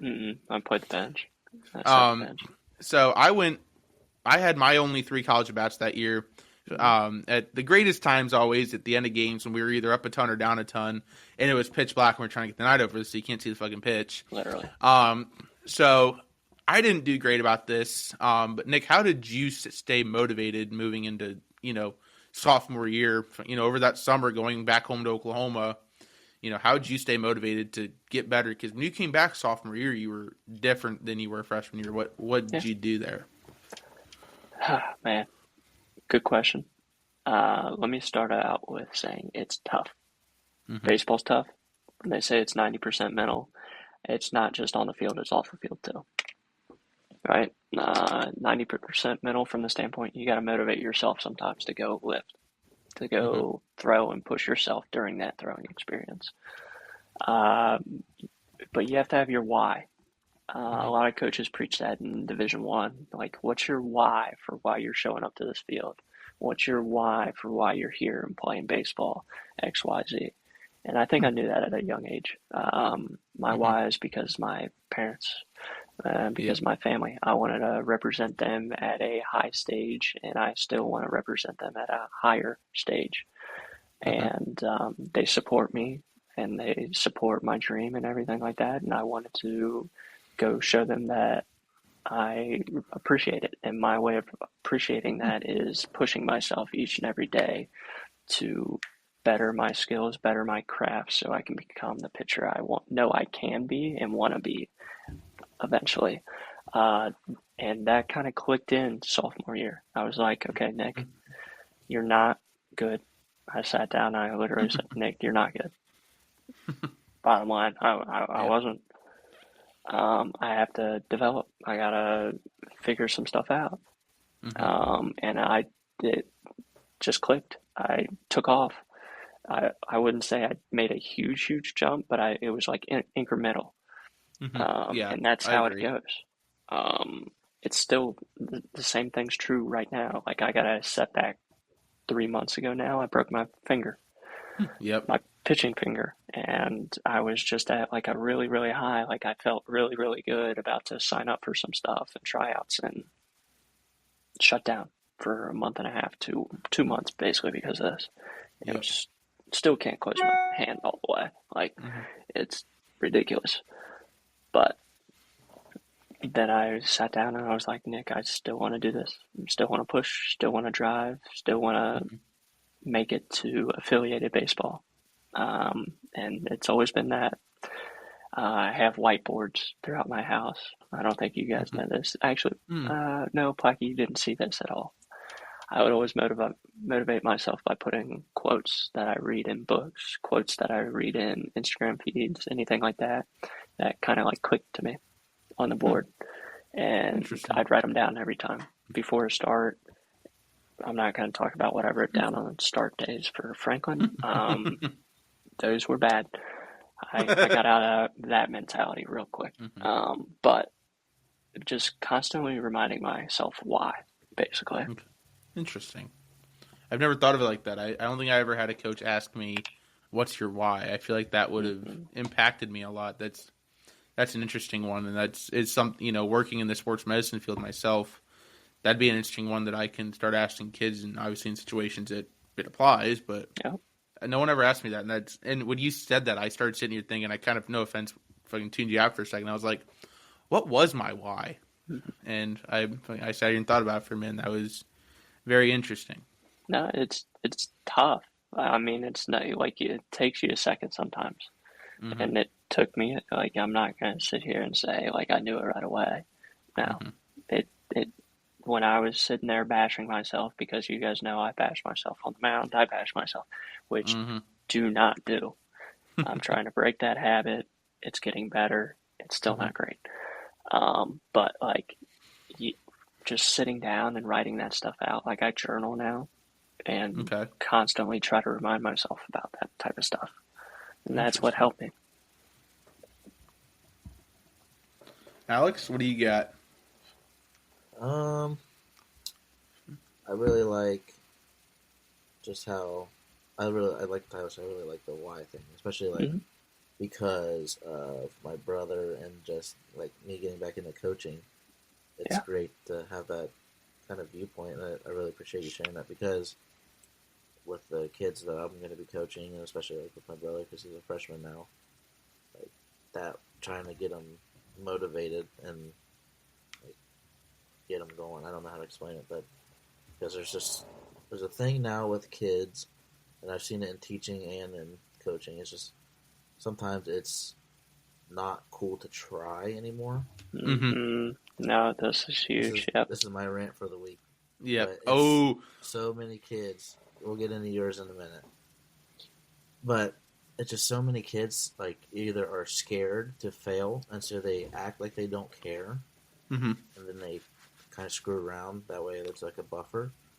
But I don't know when this started, but it infuriates me as a coach and just a baseball person. Is like when you're out on the field, you hear everybody start this a million times. Like, you go 100%, you do what you have to do, lay out on the line, that kind of stuff.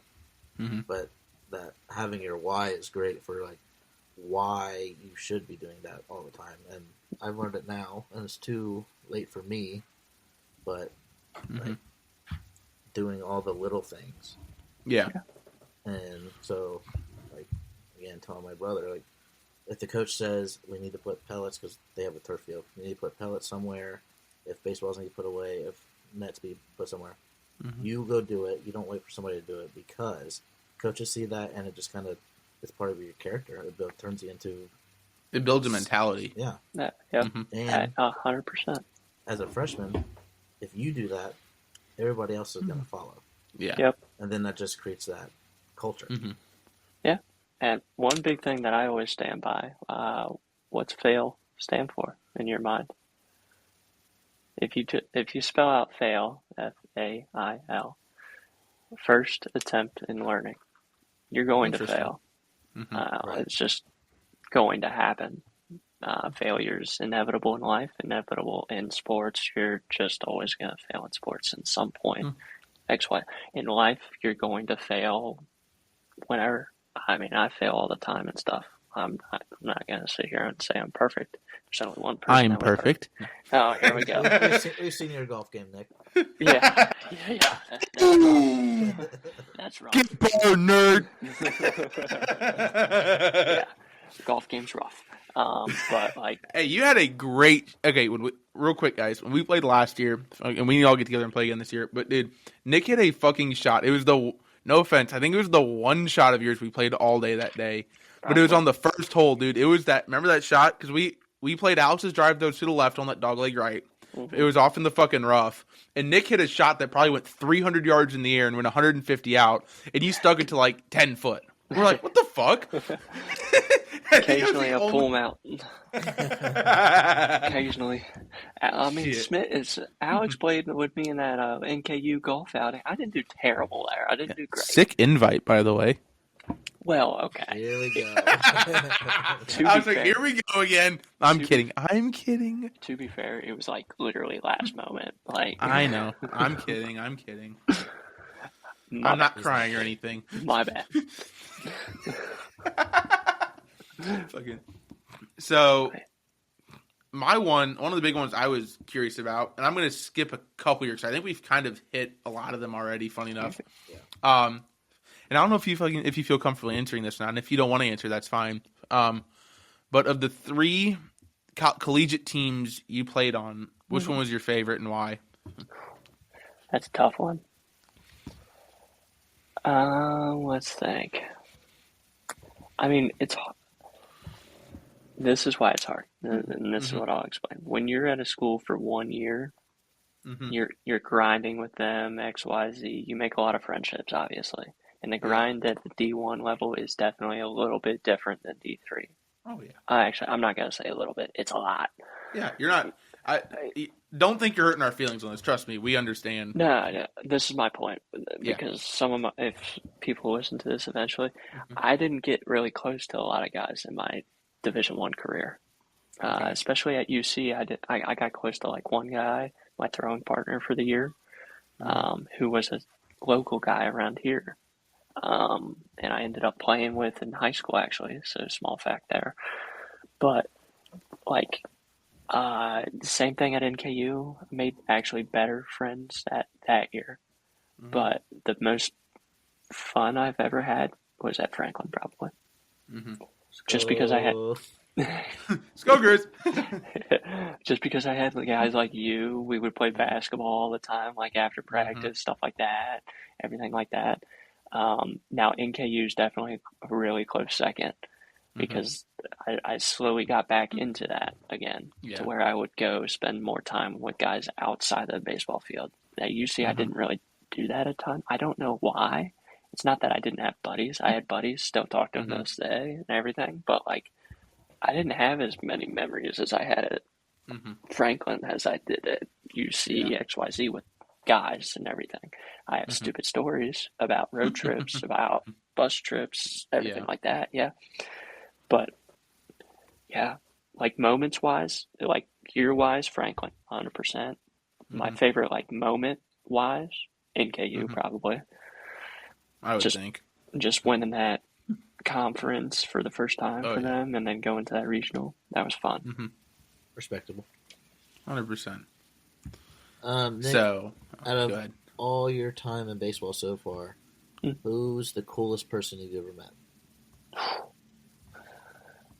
Oh dear. Besides me, of course, because I was besides fucking us, number one. obviously. Yeah, we're like, I mean, who doesn't want to talk to us? Yeah, you're right. Besides you guys, hang on, I gotta really think now. Give me a second. You're good. Alex, we'll just talk amongst ourselves. Dude, I was watching NASCAR today, funny enough. How old are you? Yeah, I'm about to say, Hey. why are you watching NASCAR, bro? It was on at the bar. It was on at the bar. We turned that on in our household on Sundays to nap. Yeah, I'm about to say that's Oh, rough. Nick, by the way, you're coming to the races with us this year. Oh, we need to do a golf and races day or like a weekend. We do a my Saturday race and a Sunday tea time or Say something. races and golf in one day, I'd be dead. No. We'll do like races because races are Saturday nights, right? Yeah. Do races on the Saturday night and then go play some golf on Sunday. Yeah. I'd be chilling on that. True. But back to that question. Favorite, like, you want, like, teammate, somebody in particular? Whatever. or something Who's like the- that? Coolest and or most famous? Yeah. Coolest and/or dude, I don't know too many people that are famous. I hate to break it to you.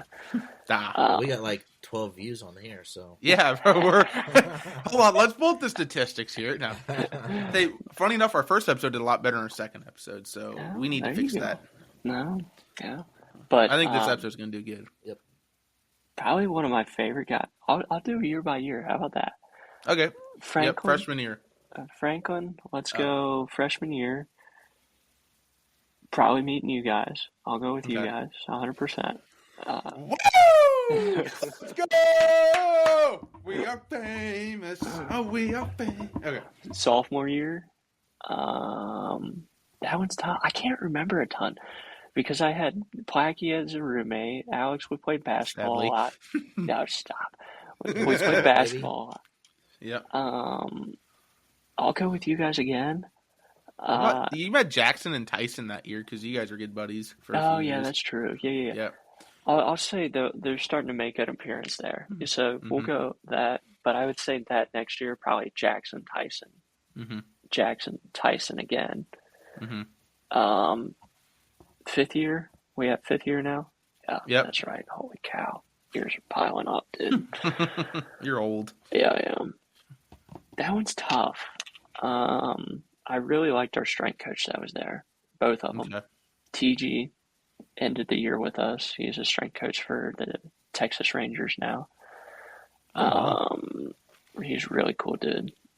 Chaz Calloway was another strength coach. He was there to start That's us a out. sick fucking name, dude. Dude. Chaz Calloway. Dude, sounds like he fucking can hammer some Mick Ultras. He's a guy you don't mess with. Let's put it that way. Big man, strong man, can move some weight. And I had some boom. dude. Yeah. Demonetized. Yeah. Banned. I had some really, really good memories of some lifts with him trying to push me some more because he saw how much I really wanted to get better in the weight room. And I still text him a little bit to this day. Not a ton, but a little bit. So I'd say him. Now, I made buddies there too. So like Tommy O'Connor, Garrett Harker, love those guys. Still talk to them. But like, Tell him to listen to the episode, by the way. hey, both of them still playing ball. So yeah. I got you. But then going into NKU, that one's tough because I had so many. Mr. Popular over here. I don't know about that. No. No, I don't know about that. Probably all the guys I do Bible study with, everything like that. Bible study, anything outside of that, Massey, bullpen guys, everybody like that, I'd say. Okay.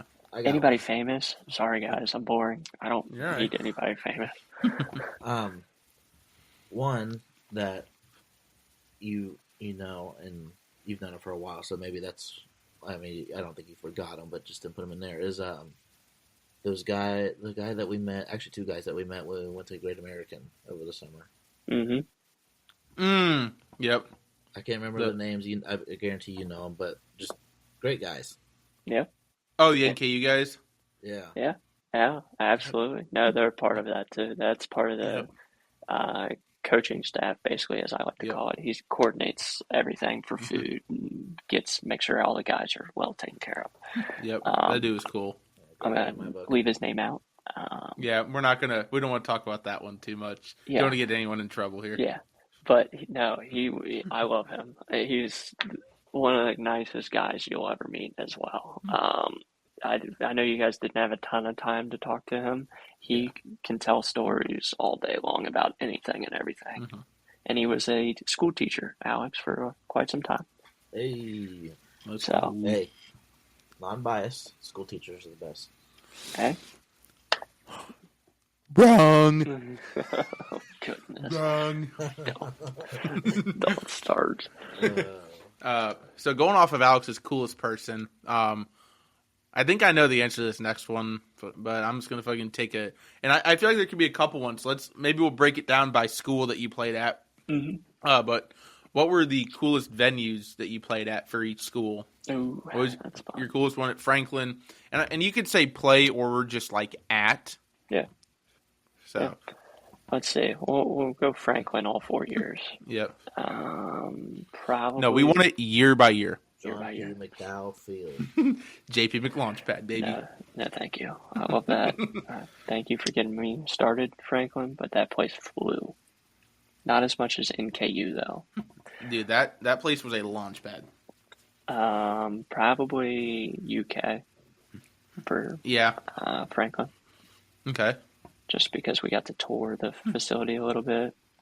Oh, is that when you guys went down for conference Yeah. junior year? Yeah. See, I didn't get invited to that. I'm still a little salty. I feel like I should have been invited to that. And you're a UK person, so that's probably not even cooler. Yeah, Yeah. you are a Kentucky guy. Yeah. Nerd. Hang on. Oh, brother, this guy stinks! Hey, I bought a soundboard with my own money. I'm gonna fucking use it, alright? Fair enough. Fair I'm enough. gonna utilize this shit. But yeah, UK was sick.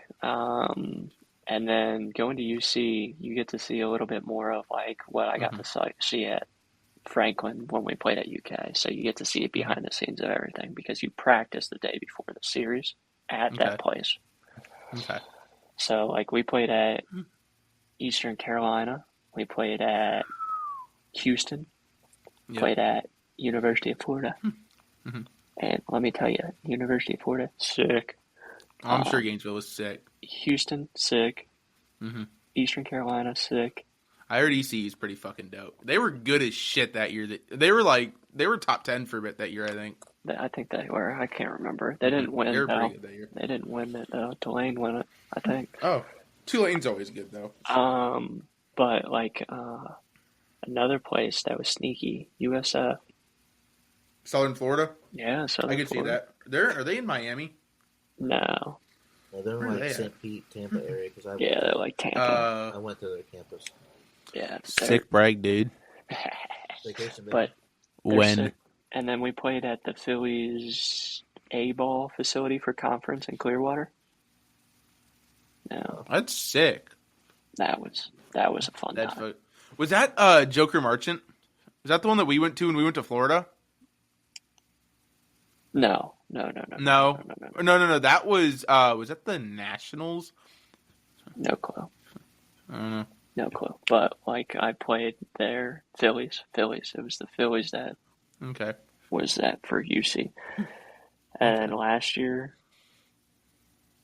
the coolest out of the three I played. I mean, we played Mizzou, we played at Georgia, we played at Tennessee. Tennessee. I mean, it's a regional. I feel like that just the fucking environment of a regional, dude. That Knoxville regional was bumping. It looked like. Yeah, it was. It was fun. It's like 6,000 fans there. It was nice. The craziest game I pitched in general was probably that, obviously. Yeah. Most fans wise was University of Florida at UC. Really? There was like 10,000 fans. Fuck. How was that pitch in front of 10,000 people? It was fine. I think most of them cleared out by the time I got in, though. So So there you go. Let's see. I'm trying to think. For me, I think we've cut everything down to all the questions that we had pre-written except for one. Alex, what do you think? Do you see any more than one of them left that we haven't talked about? No, I think we're pretty good. I'm excited for the new segment. I am too. So we're going to get to that in a minute. So the last one, just because I'm sure people who like baseball want to hear this. Nick, let's talk a little bit about your the fucking pitches you throw. What are the pitches you throw, and how do you like to utilize them? I'll go based off of last year a little bit. Right now I'm finagling some stuff. So last year threw a four-seam fastball. I'm just going to go through the pitches. Simple first. Four-seam fastball, sinker, a slider, like a hard slider, and a changeup. And I'm not gonna lie. I barely threw the changeup. I barely threw the sinker. I threw a four-seam slider.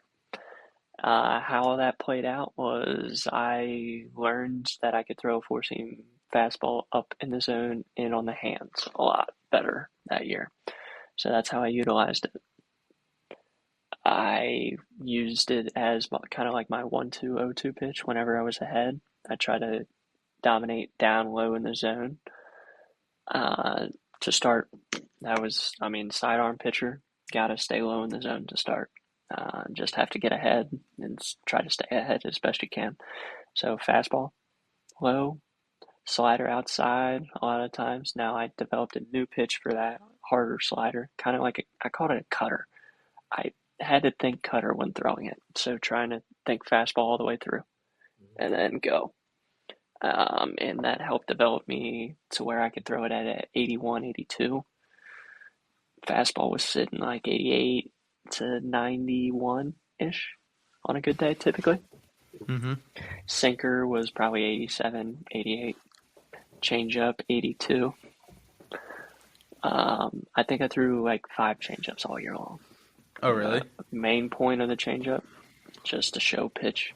If Just to somebody, kind of somebody was fouling stuff off left and right, show it, try to get them out front, pop fly, and that's what happened. Sliders were used for lefties a lot of times backdoor, just to help that fastball. And then the interesting fact, apparently, like after a third of the season was done, if not a little further, halfway done with the season last year, my batting average against for lefties was like 120. Okay, so did you throw a lot of a back foot slider more than anything, or how did you set up that slider? Fastball, backdoor slider. Interesting. Fastball, backdoor slider, fastball up in the zone later in the counts to help. Now, when I say up in the zone, a lot of times I try to throw it in on the hands. Okay, try and get up and in so they can't catch it. Yeah. Did that happen? No. Sometimes it was a middle fastball. Yep. Yep. That'll happen. Yep. I wish I could tell you movement profile. We're not that, NKU wasn't that fancy. Hate to break it to you. That's all right. I don't have movement profiling.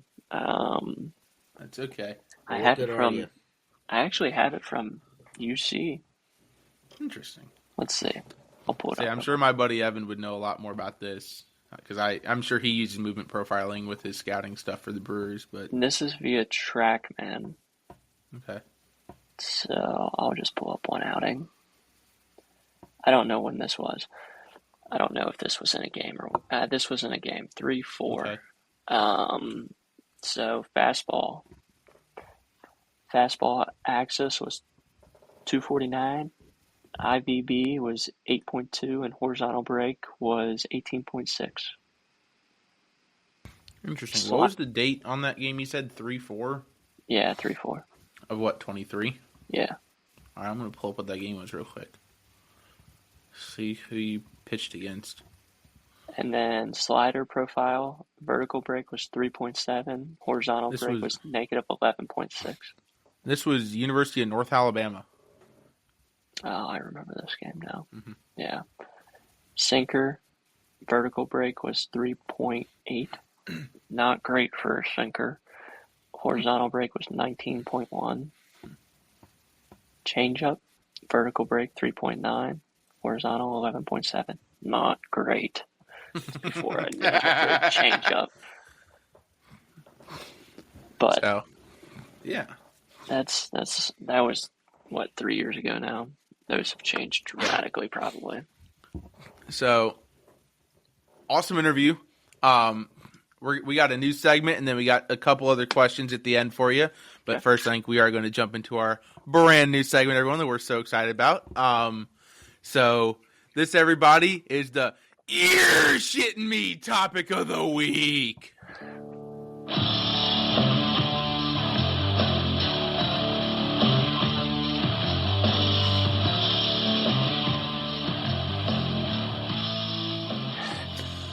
Welcome, everybody, to the You're Shitting Me situation of the week, sponsored by Charmin Ultrasoft and Chico's Bail Bonds. Not actually sponsored by Charmin Ultrasoft and Chico's Bail Bonds. Reach out to us via DMs. 100%. So, this is for everyone that doesn't know, this is a situation. It is a very shitty situation. And no pun intended with today's one. But that I have found that no one else in the podcast has heard of, or they may have heard of, but they don't know that I'm choosing it, and we're going to get their genuine reaction to this. This is in some way going to be sports related every week, because this is kind of a sports comedy podcast. So yeah. So, the You're Shitting Me situation of the week starts in Mexico. Dun dun dun. Where 29-year-old Mexican bullfighter Emilio Macias was injured during an event this past week, so about a week and a half ago, when a bull, whose name roughly translates to the Pharaoh, hooked Macias in the asshole and raised him off the ground. He was then carried around the ring via his asshole by the horn of the cow for approximately 8 seconds, which would have won him a belt at the rodeo, before getting thrown off. And after a 9-hour emergency surgery, Macias is in critical condition in the hospital. All right. Okay. Holy Wow. fuck! Dude, a horn up the ass for 8 seconds is brazy. No, Charmin doesn't sponsor us after that. I don't know what else. Seriously. Dude, he's gonna need some Charmin on that one, my guy. That's for that's for sure, dude. You're gonna That need is a lot for more sure. than that. Whew. You're Dude, gonna need a okay, whole paper towel. if you guys watch the video, first off, you don't see it's not like you don't see anything like grotesque in it. Like you just fucking see the dude getting thrown around by the bull. But holy fuck, dude! I mean, he was on for like 8 seconds. I can't. No, Like, dude. bro, The pain. like, no, I don't even think you'd feel the pain at that point. I think you just go into shock, if we're being honest. I mean, That's fair. You might pass out. Yeah, that's fair. yep. Bro won't have to push ever again. No kidding, bro. my- He's gonna. Jesus Christ! He's What a gotta go. He's fucking gotta joke, go. He can't dude. He's hold got to it. wear fucking Depends. There's no Bro, way. he's in Depends, dude. Alex, he's like your son, but for life. Hey, he's potty trained now. We don't do that. Fuck yeah. So, yeah, that is the you're shitting me situation of the week. Sponsored by Charmin Ultra Soft and Chico's Bail Bonds. Not actually sponsored by Charmin Ultra Soft or Chico's Bail Bonds. Speaking of which, sponsors, hit us up. We're looking for fucking money to produce the show. So hit us up. And you can do that on our social medias, which we will link in the description to this episode and talk about at the end. So hit us up. A couple other questions that we had to wrap up this episode because we're going a little over time, but that's a-okay. Nothing wrong with that. I posted a video on our social media earlier this week. On the TGOW, on the Two Guys 1 Week Instagram page. If you guys aren't following that, please go give it a follow. And it is of a man. His name is Tommy Gaines, as his username. And he did the 50-50-315 challenge. Have you guys ever heard of this? No. He made it up where he eats 50 pieces of gas station sushi while doing 50 reps of bench press at 315 pounds. That's I've never crazy. seen this. Dude. No. There's no shot. So he like eats a couple pieces of sushi and then does a couple reps and eats a couple more pieces, does a couple more reps. So he's hammered 50 fucking pieces of sushi. It's just gas station sushi in general. Gas station man. sushi. That's crazy. He's going to have it coming out of both ends. No, Yeah. he's going to be throwing up all day. It's not coming out of both ends. He's just going to throw up the whole time. 100%. That's so fucked. I can't eat before doing any kind of. Fuck no. I don't even like sushi. So, yeah, really? You don't like sushi? Yeah, I like fish, but I don't like sushi. It's too much. Well, okay, I say that. I've had it like once, so I probably need to See, go. I like a good I'm not a big fan of sushi. I like the warm rolls, like a good California roll. If it's cold, it's got to be the crunchy ones with a little bit of spicy sauce on it. I don't like just plain fucking like seaweed and rice. Right. That's gross to me. I think Guys, there's let's better be food out honest. there. Look at me. I'm built like a 2x4. Are we really surprised I don't like sushi? Okay, here's the craziest thing, guys. We're gonna talk about this real quick. So I lived with Nick for almost a full year, just because we got cut short because of COVID. This man. Okay, so if you guys have ever been to Costco, they have fucking jars of M&Ms. They come in like, what's that, 5-pound box? I think the box is 5 pounds. This man would eat one of those a fucking week, right? He's eating a pound of M&Ms a day, almost. And he could not put on weight. You couldn't put on weight. I mean, I did. Dude, I looked at you eating those M&Ms and got fatter. I was doing that. I was eating peanut butter and like jellies in between classes. Dude, you had to be consuming 9,000 calories a day at that point. I don't know that much. Probably closer to like 5, if that. Dude, you had to be doing more than that. You were doing 2,000 a day in M&Ms. Easily 2,000 M&Ms, dude. That's probably the issue. I got a sugar rush and then ran it off. Probably. Shit. Or I went and played basketball with Alex or something. Yep. Say, we need to fucking like tie you down once you're done for the day so you can burn any more calories. Dude. Yeah. It Here, still eat all this do. food. Sit in this chair. Don't move. Yep. So, Moving on, the next one I've got, I saw earlier this week, it was a post off of Instagram, and it was the MLB player career ejection leaderboard. No, It was divided between active players and all-time. I already know this. Fuck. Okay. I So kinda- who I has the kinda most remember. active? Who has the most active, do we think? Ejections. Player, not coach. Yes. Yeah. We're player, yes. Active player with the most ejections. What you got, Alex? I'll let you go. Let's see. It shouldn't be a surprise. Yeah. Avi? I don't know. No, you have to think of a guy who's kind of a douchebag, but's been in the league for not a fucking bad surprisingly guess. 12 years. Javi is a good guess. Javi's on it, I believe. Yes. No, maybe not. 4 or 5, Yeah, I think. I can see him. Nope. I can see him. Machado. Javier Baez isn't. Machado's- Machado's number 2 at 11. Mhm. Number 1's got 21. You want a hint? Yeah, let's get it. I'm not going to give you the obvious hint. Okay. He's a left-handed hitter. Yeah. Yeah, that helps. Thanks, guys. I wish you guys could have seen Alex's Used to play face. for the Nationals. Yeah. Well, Schwarber, is it? No. Oh, Schwarber's up there, though, I think. Soto? No. no. Come on, dude. He plays for the fucking Phillies now. So Bryce Harper? Yes. Yes. Bryce Harper has 21 ejections, which, funny enough, does not even put him in the all-time top 20. The all-time top 20, number 20 is Frank Thomas at 23. So Harper's getting there. He's got a chance to still get there. The number one guy, do you have this stat? On how many? Yes. Okay, yeah. So I have his stat. I will tell you the name, and I'll see if you guys can guess how many. I think Nick knows already, but I'll see if Alex knows. Nobody knows. I don't even remember this. Who guy. the fuck is Johnny Evers?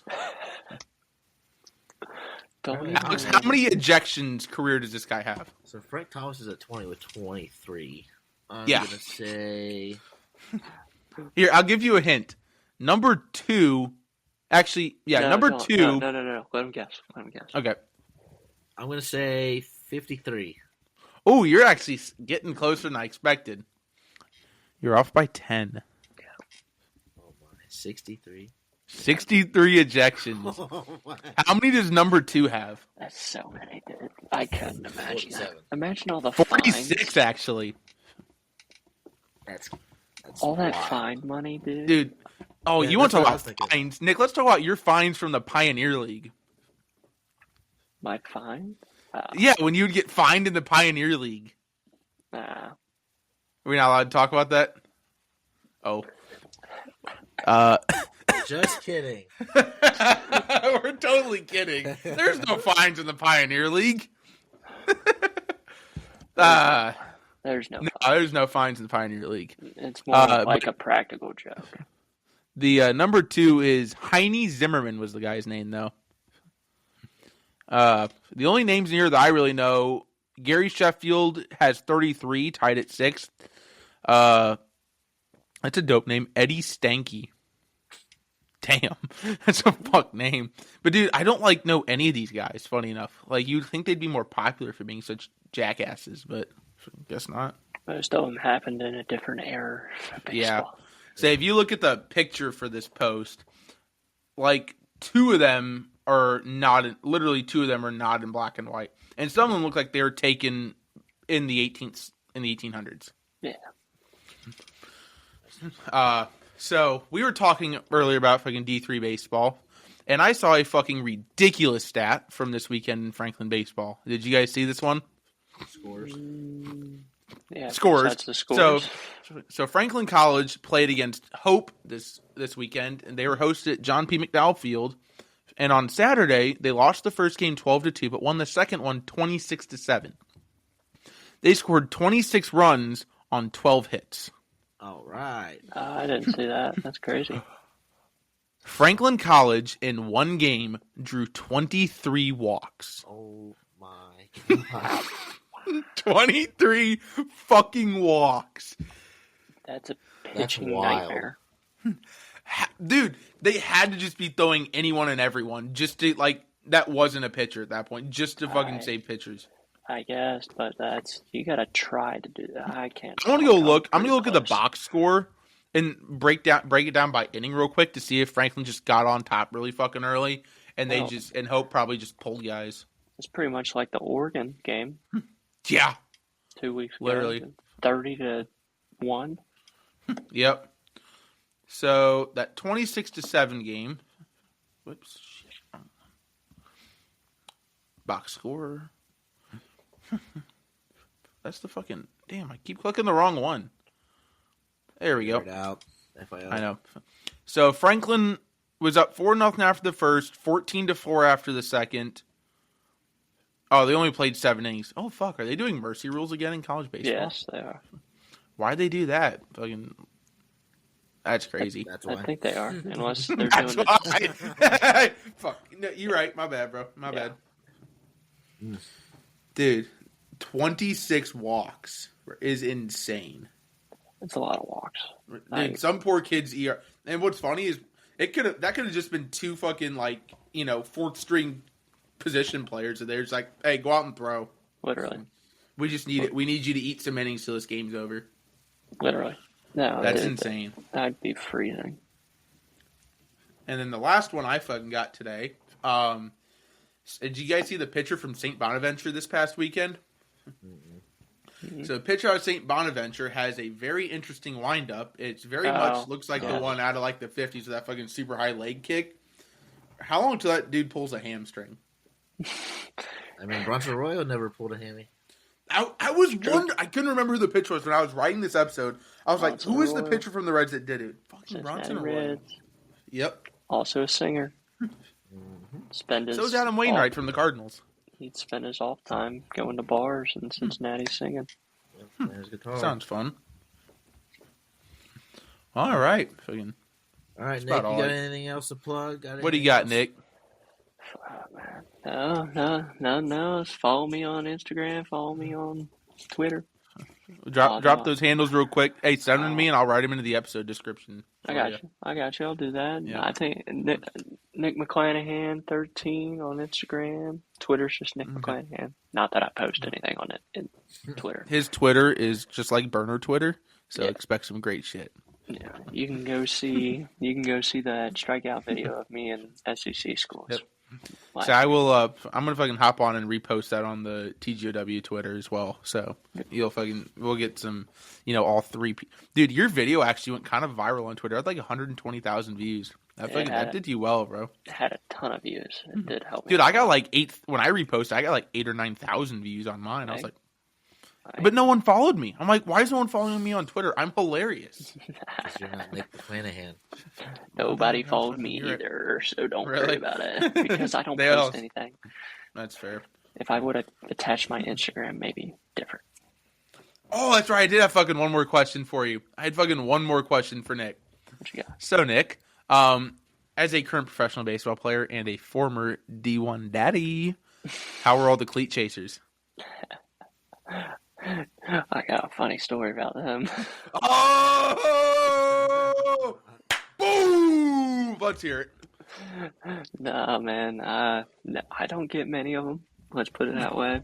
Okay. But like after one game in my professional career, I didn't pitch. I sat the bench, but I was going back down into the dugout to go to our locker room. Sure. And I was just signing baseballs for a bunch of young fans that were standing right there. So I just signed them. I need to Here get Nick's come- autograph. Here comes some ladies. They come walking down. They go, "Hey, can you, is anybody else in there?" I go, "No, I'm just here signing." "Why? What's up?" They go, "Can you sign my hand?" I go, "What?" Me not signing, I sign hats, sign balls. Never really signed a hand before in my life. Like, what? I go, "Sure, I guess I can sign your hand." She lowers her hand, and I'm like, "Oh, guess I'm doing this." I'm signing it, finishing up, just put my number like I normally do sometimes. Your phone number or your No, baseball no, number? no. Oh, it's Baseball number. Okay. No. Signing it, and then as I'm doing that, she literally goes, "Well, I really want you to sign my titties," but I kind of pause in my tracks. I'm like, "What? Oh, did she really just say that? Like, what's going on here?" I go, Did you? "No." Aw, boo! Oh, brother. hang on, I bought the soundboard. Oh, brother, this guy No, Oh, shoot. I didn't. No. I'm not that crazy. Oh, that's funny. I think it's a good Alex? one. And that. You got anything else, Alex? Nope. Just be looking forward to the next one. And rumor has it, Tyler knows we got possibly some good ones coming. Oh, we do have some fucking really cool ones coming. So the next couple episodes, we have some great basketball stuff coming for you guys. We're gonna talk a lot of basketball, a lot of March Madness, fucking. And then after that, I think we got a really, really cool guest coming on. Not that Nick wasn't cool. Nick is cool, but this one's just slightly more famous than Nick. See how it is. See how it is. Nick, maybe if you would have signed the titties, dude, maybe you'd be more famous. Should have signed the titties. No shot. I could never. See, now you can't say you've done that in life, though. Now you could have been like Morgan Wallen level famous. You could have been a superstar. Something like that. Was she at least like semi-attractive or not really? No. Oh, okay. Yeah, no, you're good. Yeah. Nope. So, all right, guys, let's give a real quick round of applause for Mr. Nick McClanahan here. Thank you, Nick, for coming on the podcast tonight. We appreciate 2 hours of your time. Thank To all of our listeners, we appreciate you guys sticking around for such a long episode. Obviously, this one is much longer than what our original ones are, but we have a cool guest on, and Nick hopefully will come back on. Alex has something to say. Yep. Shout out to Colt and his friends. Yep, shout out to Colton and his Yeah, friends. sure. Are you told to say that or something? Yeah, sure. Just trying to get more listeners in. Yep. That's a fucking yeah. If you're listening, you like the episode, you like the podcast, give us a follow, give us a 5-star rating on Spotify or Apple Podcasts. It's the easiest way to support our podcast. Help spread the word to everybody. Tell your friends, tell your enemies, tell everyone that you like and don't like. Tell your mom, listen to it with your grandma, whatever you gotta do. But we are working on growing this thing. Check out our social medias. Instagram is 2 Guys 1 Week. TikTok is 2 Guys 1 Week Pod. We're going to start posting on there a little bit as I figure out how to make clips and as we get video set up. We're hoping to get some video set up for you guys at some point. And then X/Twitter is TGOWpod. All of them are going to have just the podcast pictures, the fucking profile pictures. So, yeah. But yeah, that's our show for today, guys. Thank you so much for tuning in. We always appreciate you spending your time with us. As always, we have a new episode every Wednesday morning coming out at 4 a.m. right here on Spotify and Apple Podcasts, wherever you listen to podcasts. Like I said, please be sure to like the episode. And so, yeah, thank you guys, and we will see you all next time. Let's go, Grizz.